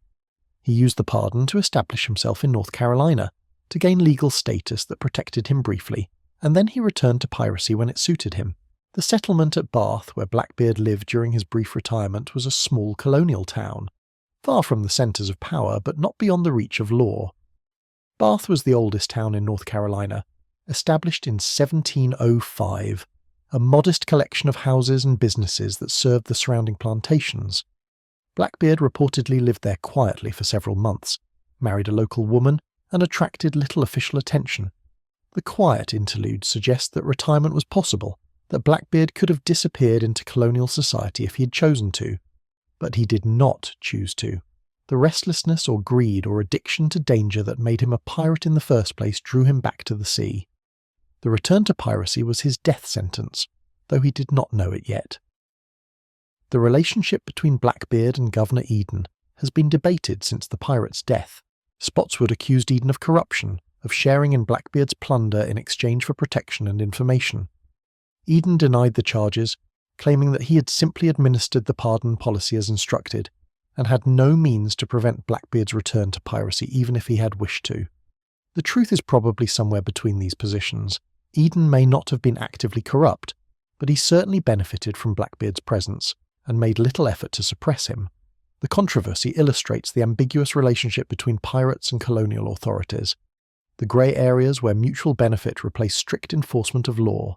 The final months of Blackbeard's life, from his return to piracy until his death at Ocracoke, were a diminished version of his earlier career. The great fleet was gone, reduced to a single sloop. The powerful Queen Anne's Revenge lay wrecked on the sandbar at Beaufort. The hundreds of men who had followed him were scattered, ruined or departed. What remained was a small operation, taking prizes when opportunity arose but no longer capable of blockading cities or challenging naval forces. The Golden Age was ending for Blackbeard personally, and for Atlantic piracy generally, the conditions that had made large-scale piracy possible changing faster than any individual pirate could adapt. The prizes that Blackbeard took during this period were modest compared to his earlier captures, small vessels with limited cargoes that yielded sustenance rather than fortune. The operations were closer to petty theft than grand piracy, a far cry from the dramatic actions that had made him famous. The decline may have reflected diminished resources, the inability to mount larger operations with a reduced crew and a single small ship, or it may have reflected diminished ambition, a recognition that the great days were over, and that survival rather than glory was now the objective. Either way, the Blackbeard of late 1718 was a shadow of the pirate who had terrorised Charleston just months before. Ocracoke Island, where Blackbeard established his final base, was an ideal location for a pirate in decline. The island was remote, accessible only by small boats that could navigate the shallow sounds, difficult for naval vessels to approach. The inlet provided shelter from storms and from enemies, a hiding place where a pirate could rest and refit between operations. The local population was sparse and presumably sympathetic, or at least not hostile. Pirates brought trade and money to places that had little of either. Blackbeard may have felt safe at Ocracoke, protected by geography and remoteness from the forces that were closing in on him. If so, his safety was an illusion. Spotswood's expedition found him easily enough, and the shallow draft sloops that Maynard commanded were perfectly suited to Ocracoke's waters. The intelligence that led Spotswood to Blackbeard came from sources that may have included informants in North Carolina. The colonial networks of gossip and commerce spread information faster than ships could sail, carrying news of pirate movements to those who wished to know. Blackbeard's presence at Ocracoke was probably not secret. Too many people knew where he was for secrecy to be maintained. Spotswood's decision to act may have been triggered by specific intelligence about Blackbeard's location, or it may have been the result of general knowledge combined with the political will to act. Either way, the expedition was well informed about where to find its target, suggesting that Blackbeard's network of supporters and protectors was less reliable than he believed. The night before the battle, Blackbeard was reportedly drinking with the captain of a trading sloop who had anchored nearby. The drinking continued late, leaving Blackbeard impaired when morning came and battle began. The scene has been criticised as irresponsible, a failure of vigilance that contributed to his defeat, but it also humanises the legendary pirate, showing a man enjoying companionship and alcohol on what turned out to be his last night alive. Blackbeard did not know that death was coming. He had escaped danger before and may have expected to escape again. The drinking was normal behaviour for a pirate at anchor, not a sign of exceptional negligence. The criticism reflects hindsight, knowledge of what would happen that Blackbeard could not possess. The crew that fought alongside Blackbeard at Ocracoke numbered only about 20 men, far fewer than had served him at his height. These were the survivors of all the attrition that his career had suffered, the men who remained after groundings, desertions, pardons and departures. They fought hard when the battle came, their cannon inflicting heavy casualties on Maynard's force in the opening exchange, but they were outnumbered and, ultimately, outfought, the professional discipline of the naval sailors prevailing over the pirate desperation. Most of the surviving pirates were captured when the fighting ended, their fates tied to their captains in ways they probably did not anticipate when they signed his articles. The artefacts from the battle site, if any remain at Ocracoke, have never been systematically recovered. The shallow waters of the inlet have been searched by treasure hunters and archaeologists, but without the concentrated effort that found Queen Anne's Revenge. The weapons that were fired, the blood that was shed, the bodies that fell, all have been absorbed by 3 centuries of tides and sediment. The battle site is known in general terms, but not precisely located, the shifting channels of the inlet having changed the geography since 1718. The absence of a defined site means that the battle exists only in documents and imagination, lacking the physical grounding that the Queen Anne's Revenge wreck provides for Blackbeard's earlier career. The legacy of Blackbeard in American culture extends far beyond the historical facts of his brief pirate career. He has become a symbol, an archetype that represents the romance and danger of the sea, the appeal of the outlaw life, the fantasy of freedom from social constraints. The smoking beard, the arsenal of weapons, the defiant death against impossible odds, all have become iconic images that transcend their historical context. Blackbeard the symbol is more important than Blackbeard the man, a figure whose meaning has been constructed by 3 centuries of storytelling rather than preserved from the original events. The historical pirate has become raw material for a cultural construction that serves purposes he could never have imagined. The appeal of the pirate figure that Blackbeard exemplifies speaks to persistent human desires for freedom, adventure, and escape from the mundane.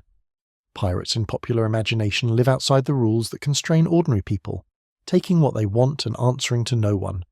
The reality was more complicated, pirates being subject to their own rules and facing dangers that most people would find intolerable. But the fantasy persists because it addresses needs that reality cannot satisfy. The pirate represents a world where individual strength and courage matter, where artificial hierarchies are abolished, where life is intense and meaningful rather than routine and empty. Blackbeard, the most famous pirate, is the ultimate expression of this fantasy. The commercialization of Blackbeard has transformed him into a brand, his image used to sell everything from rum to restaurants to real estate. The communities associated with his career, from Ocracoke to Bath to Hampton, have built economies around the tourism that his legend attracts. The commercialization is not necessarily bad. It preserves memory and creates incentives for historical research and preservation. But it also distorts, selecting aspects of the legend that are commercially appealing and suppressing those that are not. The commercial Blackbeard is sanitized, his violence abstracted into entertainment rather than confronted as historical reality. The gift shop Blackbeard bears little resemblance to the man who blockaded Charleston and died fighting at Ocracoke. The Blackbeard festivals and events that celebrate the pirate in communities across the southeast are expressions of local identity as much as historical commemoration. Ocracoke's Blackbeard Festival, Hampton's Blackbeard Festival, and similar events elsewhere bring visitors and revenue, while asserting claims to historical significance. The festivals are opportunities for costumes, reenactments, and entertainment that draw on pirate imagery without requiring much engagement with pirate history. Participants dress as pirates, children collect treasure, and merchants sell souvenirs, all in an atmosphere of family-friendly fun that strips the pirate legend of its darkness. The festivals are about community and entertainment rather than history, Blackbeard providing a theme rather than a subject of serious attention. The educational uses of Blackbeard range from elementary school projects to university research, each level of engagement approaching the subject differently. Young children learn about pirates as a way of learning about history generally, the colourful figure of Blackbeard serving as a hook to engage their interest. Older students may examine the social and economic history of piracy, using Blackbeard as a case study in Atlantic commerce, colonial politics, and maritime labour.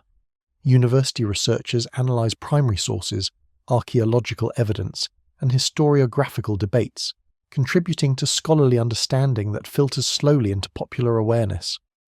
The educational trajectory moves from entertainment to complexity, Blackbeard becoming more interesting and more problematic as understanding deepens. The fictional treatments of Blackbeard, from novels to films to video games, vastly outnumber the historical accounts, shaping public perception in ways that historians struggle to counteract. The fictional Blackbeard can be whatever the storyteller needs: villain, anti-hero, supernatural monster, or comic relief. He can be transported to fantastic settings, given magical powers, or made the protagonist of adventures that have no connection to historical events. The flexibility of the fictional Blackbeard reflects his status as a cultural property, rather than a historical person, available for use by anyone who wants him. The historical Blackbeard is constrained by evidence. The fictional one is limited only by imagination. The ghosts and supernatural associations that cling to Blackbeard are part of his enduring appeal, connecting him to ancient traditions of the restless dead. The story of his body swimming around the ship, of his head continuing to function after separation from his body, of his ghost haunting the shores where he lived and died, all place Blackbeard in a category of supernatural beings rather than ordinary mortals. These associations began during his lifetime, with the smoking fuses and demonic appearance that he cultivated, and they have intensified since his death. The supernatural Blackbeard is frightening and fascinating, a figure who transcends death itself and remains present in the world of the living. The ghost stories are not literally believed by most who tell them, but they express something true about the power of legend to keep the dead alive. The women who appear in Blackbeard's story are mostly unnamed and marginal, reflecting both the male-dominated world of piracy and the biases of the historical record. The 14 wives attributed to him by legend are probably exaggerated, but the number reflects something real about the relationships that sailors maintained in port towns across the Atlantic. These relationships varied from brief commercial transactions to longer-term arrangements that resembled marriage in everything but legal status. Mary Ormond of Bath, the one wife who is documented, married Blackbeard after his pardon and was widowed by his death a few months later. Her subsequent life is unknown. She disappears from the record as completely as she appeared in it, a woman whose brief intersection with a famous pirate is her only claim to historical attention. The children who might have resulted from Blackbeard's marriages and liaisons are entirely unknown. If he had children, they did not inherit his fame or his infamy. No descendants have been identified who can trace their lineage to the pirate with certainty. The absence of known descendants contributes to the sense that Blackbeard's line ended with him, that his death was complete in ways that ordinary deaths are not. The pirate who cultivated a demonic image left no human legacy, no family to remember him privately while the public legend grew. The legend became his only posterity, the stories about him substituting for the children who might have carried his blood into future generations. The enslaved people who were part of Blackbeard's world, aboard La Concorde when he captured her, and perhaps in his household at Bath, remain almost completely invisible in the historical record. The slave ship carried its cargo of human suffering to an unknown fate after Blackbeard took the vessel and renamed her. Whether any of the captives joined his crew, were sold into slavery by other means, or escaped to some kind of freedom is not recorded. The silence about enslaved people in the pirate records reflects both the attitudes of the time, which did not consider enslaved people worth detailed documentation, and the priorities of later historians, who have only recently begun to examine the connections between piracy and slavery systematically. The relationship between piracy and slavery was complex, pirates both participating in and disrupting the slave trade. Slave ships were attractive targets because they carried valuable cargo, including the enslaved people themselves as well as the trade goods used to purchase them in Africa. Pirates who captured slave ships might sell the cargo, keep some captives as crew members, or release them entirely depending on circumstances and the attitudes of the particular pirates involved. The freedom offered by pirate ships was real but conditional, available to some people in some circumstances and denied to others. Black crew members who served alongside white pirates may have experienced more equality than was available in legitimate society, but the pirate world was not utopia, and racism was present even among outlaws. The geography of Blackbeard's career spans the Atlantic from the Caribbean to the Chesapeake, a range that demonstrates both his capabilities and the interconnected nature of the Atlantic world. The same ocean that carried slave ships and merchant vessels carried pirates who preyed upon them, using the same winds and currents for different purposes. Blackbeard's movements followed the logic of Atlantic commerce, positioning himself where ships would pass and prizes could be taken. The Caribbean in winter, the Carolina coast in summer, Newfoundland in the fishing season, all were locations chosen for the targets they offered, rather than for any intrinsic appeal. The pirate was a parasite on the Atlantic economy, his movements determined by the movements of the legitimate commerce he exploited. The weather that governed Atlantic sailing affected pirates as much as anyone else, constraining operations and creating dangers that could destroy even experienced seamen. The hurricane season that runs from June through November was particularly dangerous, the storms capable of sinking entire fleets and reshaping coastlines. Blackbeard's operations took account of seasonal weather, avoiding the most dangerous conditions and exploiting the predictable patterns that governed Atlantic sailing. The storm that may have damaged or contributed to the loss of Queen Anne's Revenge, if indeed weather was a factor, illustrates how natural forces could intervene in human affairs. Pirates were not masters of the sea but subjects of it, dependent on conditions they could not control. The food that sustained Blackbeard and his crew was similar to what every ship of the era carried: salt beef and pork, hardtack biscuits, dried peas, and whatever fresh provisions could be acquired. The diet was monotonous and often spoiled, the preserved foods deteriorating over time in ways that made them barely edible. Fresh food from prizes was a welcome supplement, providing variety and nutrition that stored provisions could not. Water was a constant concern, the wooden casks imparting flavours and harbouring bacteria that made long-stored water foul. The rum that pirates consumed in legendary quantities was partly practical, being safer than water and more pleasant to drink. The drinking that characterised pirate life was not merely recreation but survival, a response to the realities of maritime food and water. The rum that Blackbeard drank on his last night alive was the same rum that fueled the entire Atlantic economy, distilled from the sugar that Caribbean plantations produced using enslaved labour. Rum was currency, medicine, recreation, and necessity, lubricating the transactions that connected the Atlantic world. Pirates drank rum because everyone drank rum, because it was cheap and available and part of the sailors' expected ration. The drinking that may have impaired Blackbeard at Ocracoke was not exceptional, but ordinary. The routine behaviour of a sailor at anchor who had no reason to expect battle the next morning.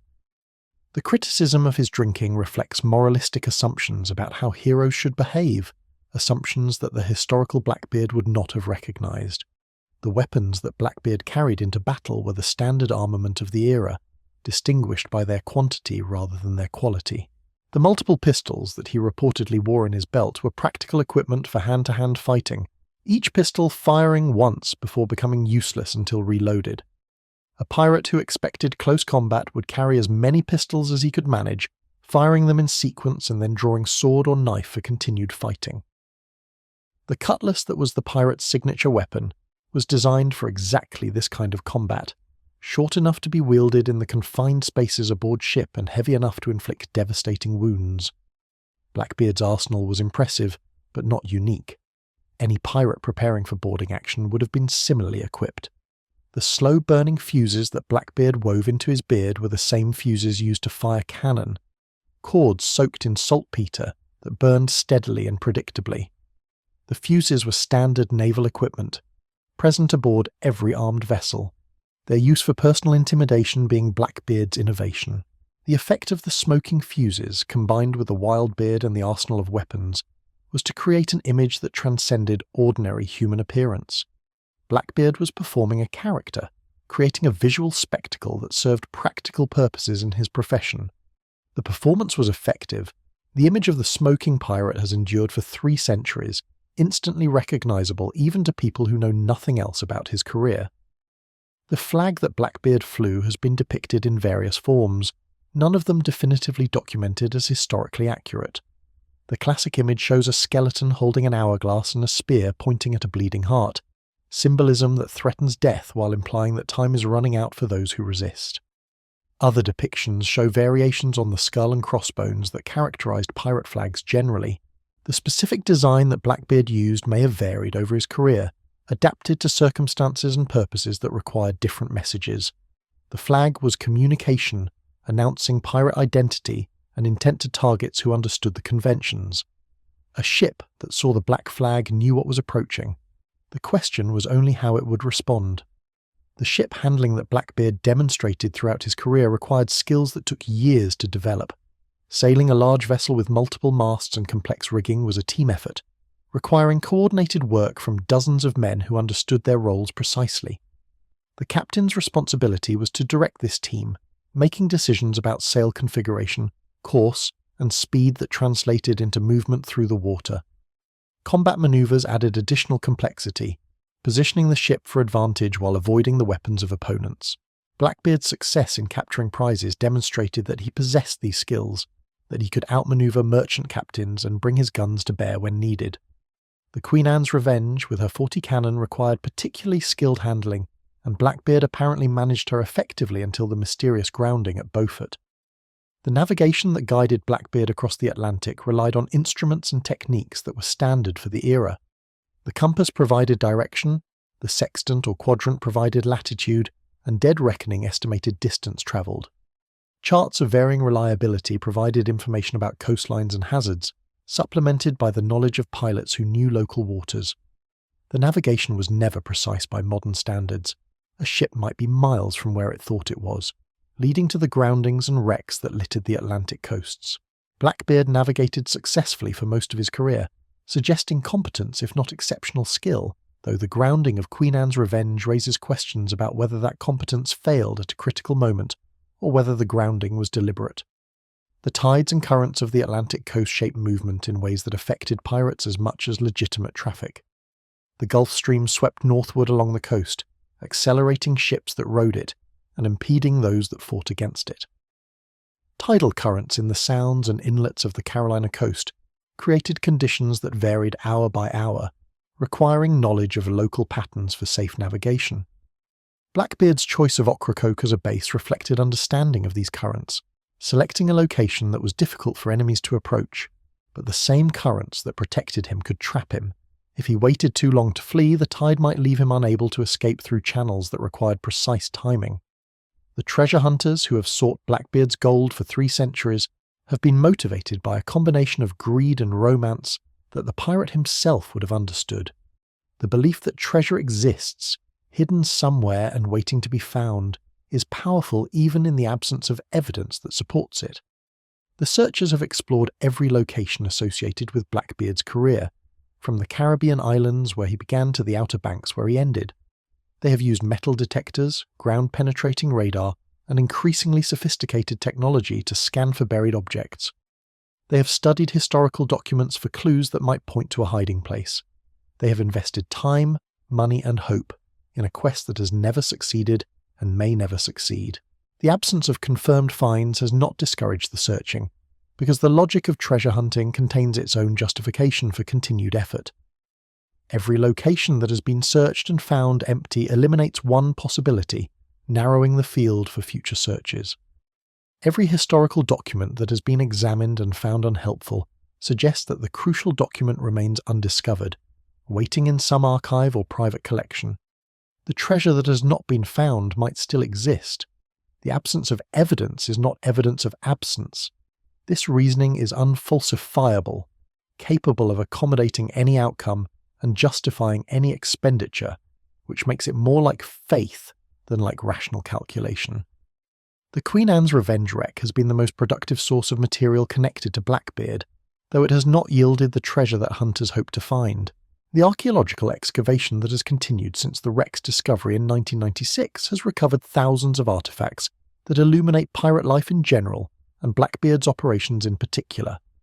The cannon, anchors, navigation instruments, weapons, and personal items provide direct evidence of what the ship carried and how it was operated. The absence of significant treasure among these artifacts suggests either that the treasure was removed before the grounding or that expectations about pirate wealth were exaggerated. The archaeology has not found gold, but it has found history, which may be more valuable in the long run. The artifacts from Queen Anne's Revenge are now housed at the North Carolina Maritime Museum in Beaufort, where they are preserved, studied, and displayed. The museum serves as a repository for the material culture of piracy, providing public access to objects that were used by Blackbeard and his crew. The displays interpret the artifacts in context, explaining what they reveal about 18th century maritime life and about the specific operations of Blackbeard's flagship. The museum draws visitors who are interested in pirates generally, and Blackbeard specifically, generating revenue that supports continued research and preservation. The artifacts have become educational resources, transforming pirate legend into pirate history for audiences who may not distinguish clearly between the two. The conservation of artifacts from underwater sites requires specialized techniques that the North Carolina team has developed and refined.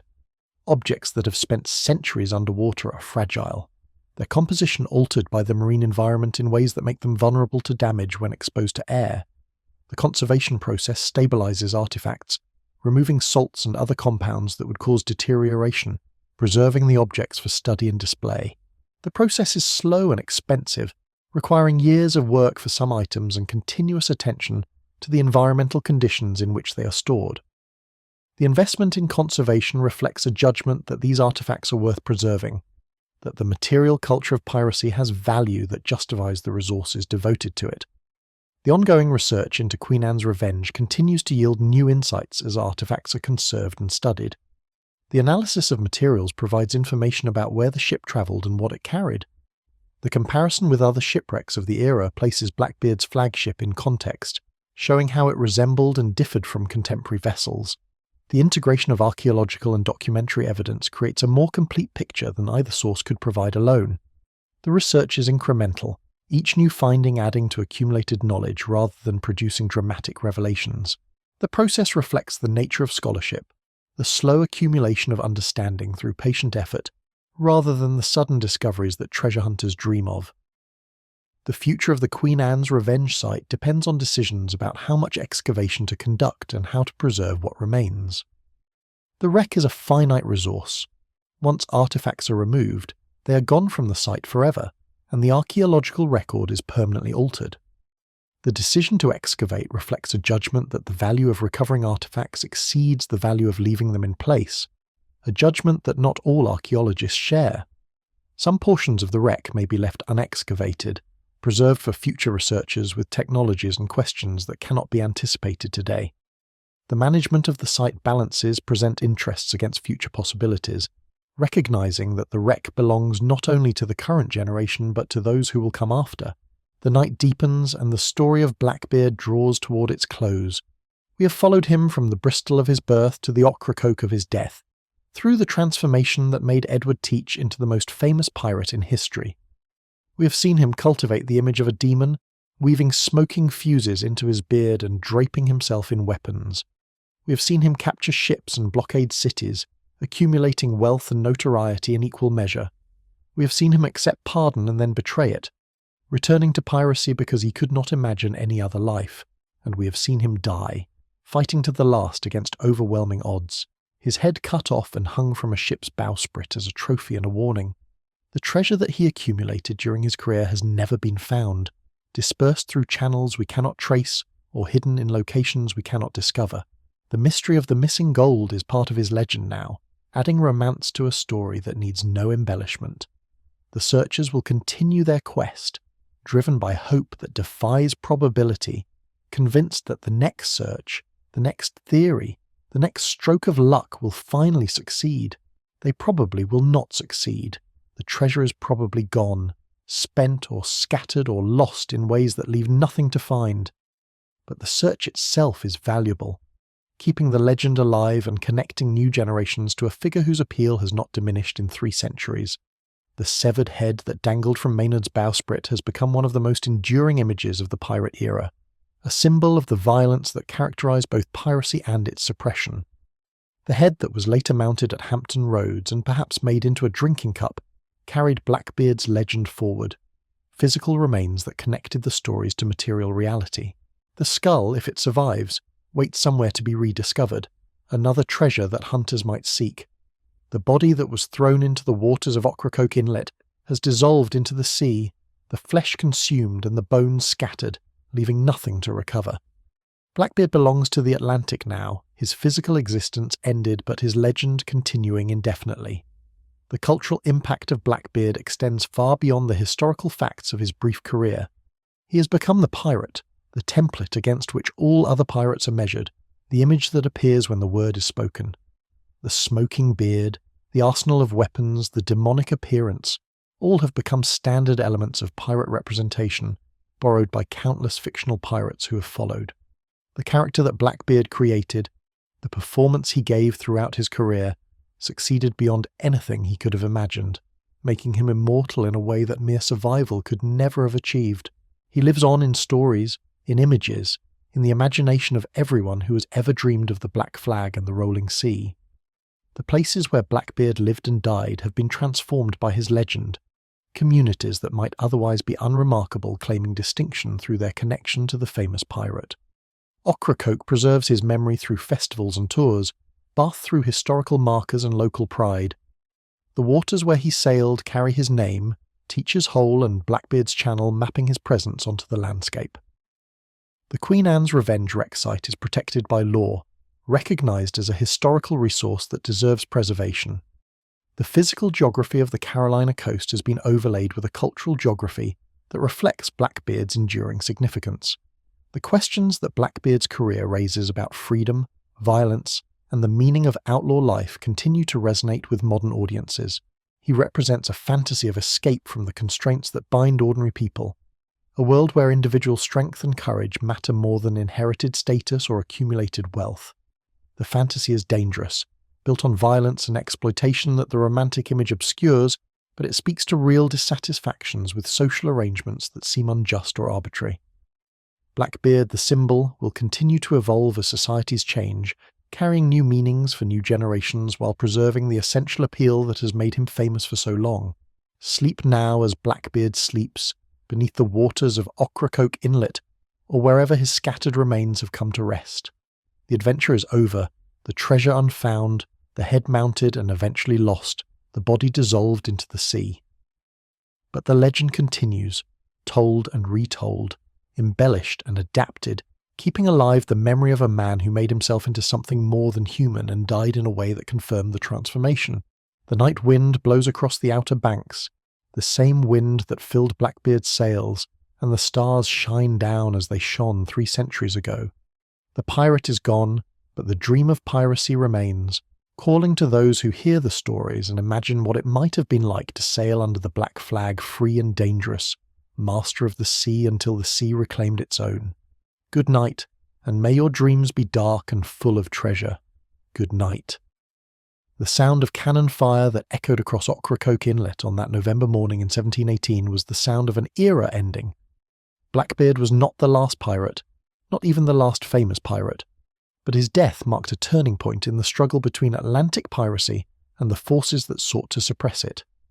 The authorities who had seemed helpless against the pirate threat demonstrated that they could kill even the most fearsome pirate when they committed the resources.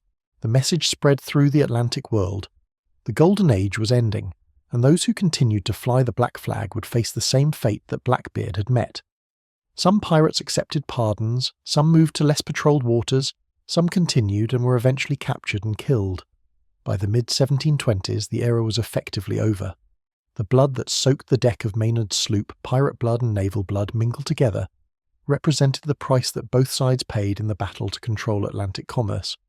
The casualties were heavy by any standard, the fighting as brutal as any naval engagement of the era. Maynard lost a significant portion of his force, men killed or wounded in the cannon blast that opened the battle and in the hand-to-hand fighting that concluded it. The pirates lost their captain and most of their number, killed in action or captured to face trial and execution. The violence was not one-sided. Both sides inflicted and suffered, the battle a genuine contest that might have gone differently with different luck or different decisions. The medals and promotions that rewarded Maynard and his men reflected the importance that authorities attached to Blackbeard's death. Maynard became a celebrity of sorts, the man who had killed the demon of the Atlantic, his name appearing in newspapers and accounts that spread through the colonies and across the ocean. The naval career that had brought him to Ocracoke continued afterward, though nothing else he did ever matched the fame of that one morning. He remained associated with Blackbeard for the rest of his life and long afterward, his identity defined by his role in the pirate's death. The victory was his monument, more durable than any stone marker. The trials that followed the battle processed the survivors, according to legal forms that gave the proceedings an appearance of justice. The accused pirates were charged with specific offences, represented by counsel, and given opportunities to defend themselves. The defences were largely unsuccessful. Most of the accused were convicted and sentenced to death. A few were acquitted, having persuaded the court that they were forced men who had not participated willingly in piracy. The distinction between willing and forced pirates was real, but difficult to apply. Many pirates had been pressed into service initially, but had come to accept or even embrace the pirate life. The courts did their best to distinguish guilt from innocence, but the legal categories did not map neatly onto the complex realities of pirate recruitment and participation. The executions that followed the trials were public events, spectacles intended to deter others from following the pirate's path. The condemned men were taken to the gallows, their offences proclaimed and their final words solicited. Some went to their deaths defiantly, cursing their executioners and proclaiming their lack of remorse. Others died penitently, confessing their sins and warning others to avoid their fate. The bodies were displayed afterward, hung in chains where passing ships would see them, rotting reminders of the consequences of piracy. The display was not mere cruelty but calculated deterrence, using the dead to frighten the living into compliance with law. The economy of the Atlantic that Blackbeard had preyed upon continued to grow after his death, the pirate threat removed as an obstacle to commerce. Ships sailed with less fear, insurance rates dropped, and trade expanded as the risks diminished.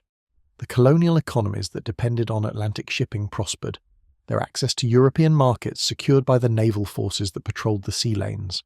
The merchants who had suffered from piracy became its beneficiaries, their businesses thriving in an environment that Blackbeard's death had helped to create. The irony was not lost on contemporaries. The same economic system that had produced pirates now flourished because the pirates had been suppressed. The stories that survivors told about Blackbeard shaped the legend that would grow over the following centuries. The men who had known him, who had sailed with him or against him, provided the raw material from which later writers would construct the pirate of popular imagination. Their accounts were filtered through memory, bias, and the desire to tell a good story, producing narratives that mixed fact and embellishment in proportions that cannot now be determined. The Blackbeard who emerged from these accounts was larger than life, more demon than man, a figure suited to legend rather than history. The historical Blackbeard, whatever he was actually like, was gradually replaced by the legendary one. The books that told Blackbeard's story, beginning with Johnson's General History in 1724, established the narrative that subsequent writers would follow. Johnson presented Blackbeard as the supreme pirate, the most terrifying figure of the age, distinguished by his appearance and his ferocity. The account was influential enough to shape all subsequent treatments, its details becoming the foundation on which the legend was built. Later writers embellished and expanded Johnson's account, adding details that may have been invented entirely, but they did not fundamentally change the character he had created. The Blackbeard of popular culture is essentially Johnson's Blackbeard, transmitted through centuries of retelling. The sea that witnessed Blackbeard's career continues to roll as it has always rolled, indifferent to the human dramas that have played out upon its surface.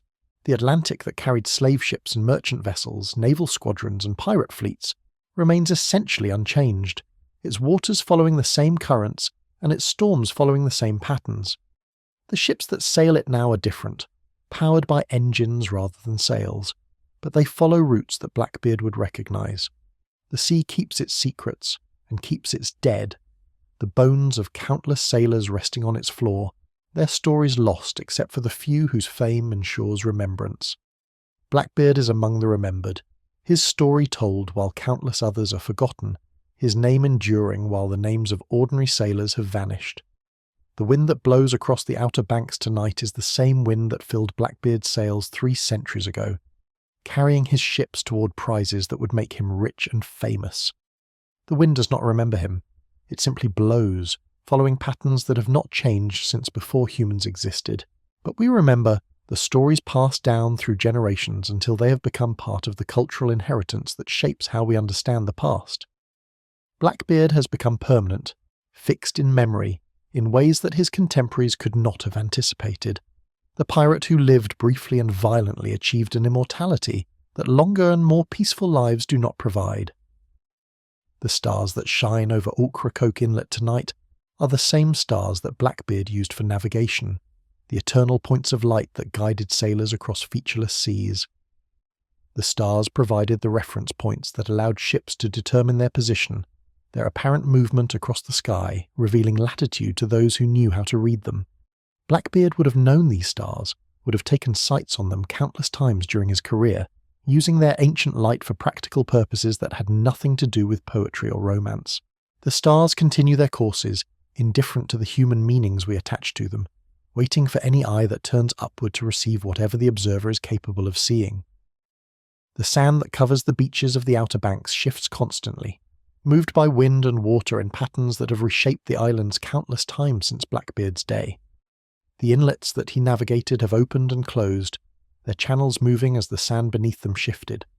The precise location of the battle where he died has been lost to this geological process, the landmarks that might have fixed it erased by centuries of change. The sand is both preserver and destroyer, burying objects that might otherwise decay but also moving them in ways that make them impossible to find. Any treasure that Blackbeard might have buried has been subject to these forces, its location changed by natural processes that no human directed. The moon that rises over the water casts the same light that illuminated Blackbeard's night approaches, the silver glow that allowed movement without revealing detail. Pirates preferred to attack at dawn or under cover of darkness, using limited visibility to approach their targets before the alarm could be raised. The moon's phases governed these operations, the timing of attacks calculated according to how much light the moon would provide. Blackbeard would have watched the moon as carefully as any farmer, reading its cycles for the information that his profession required. The moon continues its orbit, waxing and waning as it has done for billions of years, providing light to whoever is awake to see it. The creatures of the sea that populate these waters are descendants of the creatures that swam when Blackbeard sailed, the fish and crabs and dolphins that have inhabited the Atlantic for millions of years, the dolphins that may have accompanied Queen Anne's Revenge riding her bow wave as dolphins do with any moving vessel, were ancestors of dolphins that swim here today. The fish that pirates caught for food were the same species that modern anglers pursue. The biological continuity of the ocean connects us to Blackbeard's time more directly than any human artifact, the living sea maintaining itself across the centuries while human generations come and go. The ghosts that may or may not haunt these waters are stories we tell ourselves, attempts to make the dead present in ways that comfort or frighten us. Whether anyone actually believes that Blackbeard's spirit wanders the Outer Banks is less important than what the stories express about our relationship to the past. The ghost is a way of keeping him alive, of asserting that his presence continues even though his body is long dissolved. The stories serve psychological needs that historical facts cannot address, providing connection and meaning that dry documentation of dates and events does not offer. Blackbeard's ghost is not a literal belief, but a cultural practice, a way of maintaining relationship with someone who died 3 centuries ago. Rest now as the story ends, the tale told from beginning to finish, from the Bristol of his birth to the Ocracoke of his death and beyond into the legend that has grown since. The pirate who wove smoking fuses into his beard to become a demon has become something more than human, a symbol that transcends the individual who first bore the name. The treasure he accumulated has vanished, but the mystery of its disappearance adds to rather than detracts from his appeal. The head that was cut off and displayed has become an image that crystallizes everything the legend represents: violence, death, and the inability of authority to fully suppress the appeal of the outlaw life. Blackbeard took whatever secrets he possessed to hell, or to oblivion, or to wherever the dead go when they leave the world of the living. We remain behind, telling stories, searching for treasure, keeping alive the memory of a man who chose freedom over safety and paid the price that freedom demanded. The Atlantic sleeps now, or seems to sleep, its surface calm under the stars. But the sea never truly rests. Beneath the calm surface, currents flow and creatures move. The same processes that have continued since before any human sailed these waters. Blackbeard is part of that sea now, dissolved into it as completely as any sailor who has died in its embrace. The sea that was his world became his grave, and his memory became the treasure that we continue to seek. Good night, and dream of pirate ships and smoking beards and battles in the mist of morning. Dream of treasure buried somewhere and never found, waiting for the lucky finder who may be you. Dream of freedom on the rolling waves, the black flag flying, the wind filling the sails, the horizon open in every direction. And wake refreshed, carrying the dreams into a world where Blackbeard's legend still lives, 3 centuries after his severed head was hung from a ship's bowsprit and carried into history. Good night. The compass that guided Blackbeard across the Atlantic was the same instrument that guided every sailor of his era, a magnetized needle floating in water or suspended on a pivot, seeking north with mechanical constancy. The compass did not know or care that it served a pirate. It simply pointed, indifferent to the purposes of those who used it. Blackbeard would have consulted his compass countless times during his career, checking direction against the stars and the sun, using the small instrument to navigate across distances that would have been impossible without it. The compass technology that made Atlantic sailing possible made Atlantic piracy possible as well, the same tool serving legal and illegal purposes with equal effectiveness. The chronometer that would later revolutionize navigation was not yet available in Blackbeard's time. The determination of longitude remained problematic, estimated through dead reckoning rather than measured precisely. The sailors of the Golden Age navigated with uncertainty built into every voyage, their positions approximate rather than exact. This imprecision created both danger and opportunity. Ships could become lost, could ground on unmarked hazards, could arrive at destinations other than those intended. But the imprecision also made pursuit difficult. A pirate who knew local waters better than his pursuers could use that knowledge to escape, disappearing into channels and anchorages that naval vessels could not safely enter. The charts that Blackbeard used would have shown coastlines in varying degrees of accuracy, some based on careful survey and others on rough estimate or hearsay.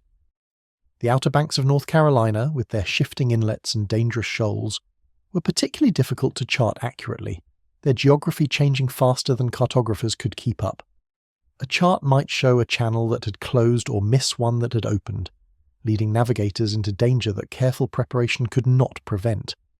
Blackbeard's familiarity with these waters gave him advantages over enemies who relied on charts that did not match the current reality. The deep water of the Atlantic that covers the remains of countless ships also covers the secrets that those ships carried. The wrecks that litter the seafloor are time capsules, preserving evidence of their eras in conditions that vary with depth, temperature and sediment. Most wrecks will never be found or explored, their contents dissolving slowly into the marine environment until nothing identifiable remains. A few, like Queen Anne's Revenge, are discovered and yield their treasures to archaeologists who recover objects and stories from the deep. The ocean is an archive as well as a grave, preserving what it destroys in ways that reward patient investigation. The salt water that surrounds everything in the marine environment affects preservation in complex ways, accelerating some forms of decay while slowing others. Metal objects corrode, their surfaces converted to oxides that may preserve the original shape while altering the composition. Organic materials like wood and cloth decay quickly in most conditions, but can be preserved in oxygen-free sediments that slow bacterial action. The artifacts recovered from Queen Anne's Revenge show the effects of 3 centuries of marine exposure, their original appearance modified in ways that conservation can partially reverse. The sea both preserves and destroys, and the balance determines what future generations can learn from what the past has left behind. The final mystery of Blackbeard is not where his treasure went or how he really died, but who he actually was, the person behind the legend who remains unknowable despite all the stories. The historical record provides actions and events, but not the inner life that would make him fully human. What did he think about during the quiet hours at sea? Did he have doubts about the life he had chosen? Did he love the women he married, or were they simply conveniences? Did he believe in the God he sometimes invoked, or was religion another performance for audiences who expected it? These questions have no answers. The man is gone and only the legend remains. The legend is enough for most purposes, providing a figure who serves the needs that stories serve. Blackbeard the symbol offers adventure and danger, freedom and consequence, the allure of the outlaw life and the price that outlaw life demands. He represents possibilities that ordinary life does not offer, escape from constraints that sometimes feel unbearable. The appeal is not rational. No one would actually want to live as Blackbeard lived, facing the dangers he faced and dying as he died. But the fantasy is powerful, speaking to needs that reason cannot address. The legend endures because it serves purposes that history cannot serve, providing meaning that facts alone do not provide. Sleep well tonight, and let the story settle into memory alongside all the other stories that make up who you are. Blackbeard is part of our shared inheritance now, available to anyone who wants to use him for whatever purposes they choose. The pirate who terrorized the Atlantic has become entertainment for those who need entertainment, and history for those who seek history and symbol for those who require symbols. He is whatever we make him, his meaning determined by our needs rather than his intentions. The man who created an image of himself as a demon has become something more than he could have imagined, immortal in a way that his violent life never would have predicted. Good night, and may Blackbeard's ghost watch over your dreams with smoking beard and gleaming cutlass, guardian of the restless sleep of all who love the sea. Good night.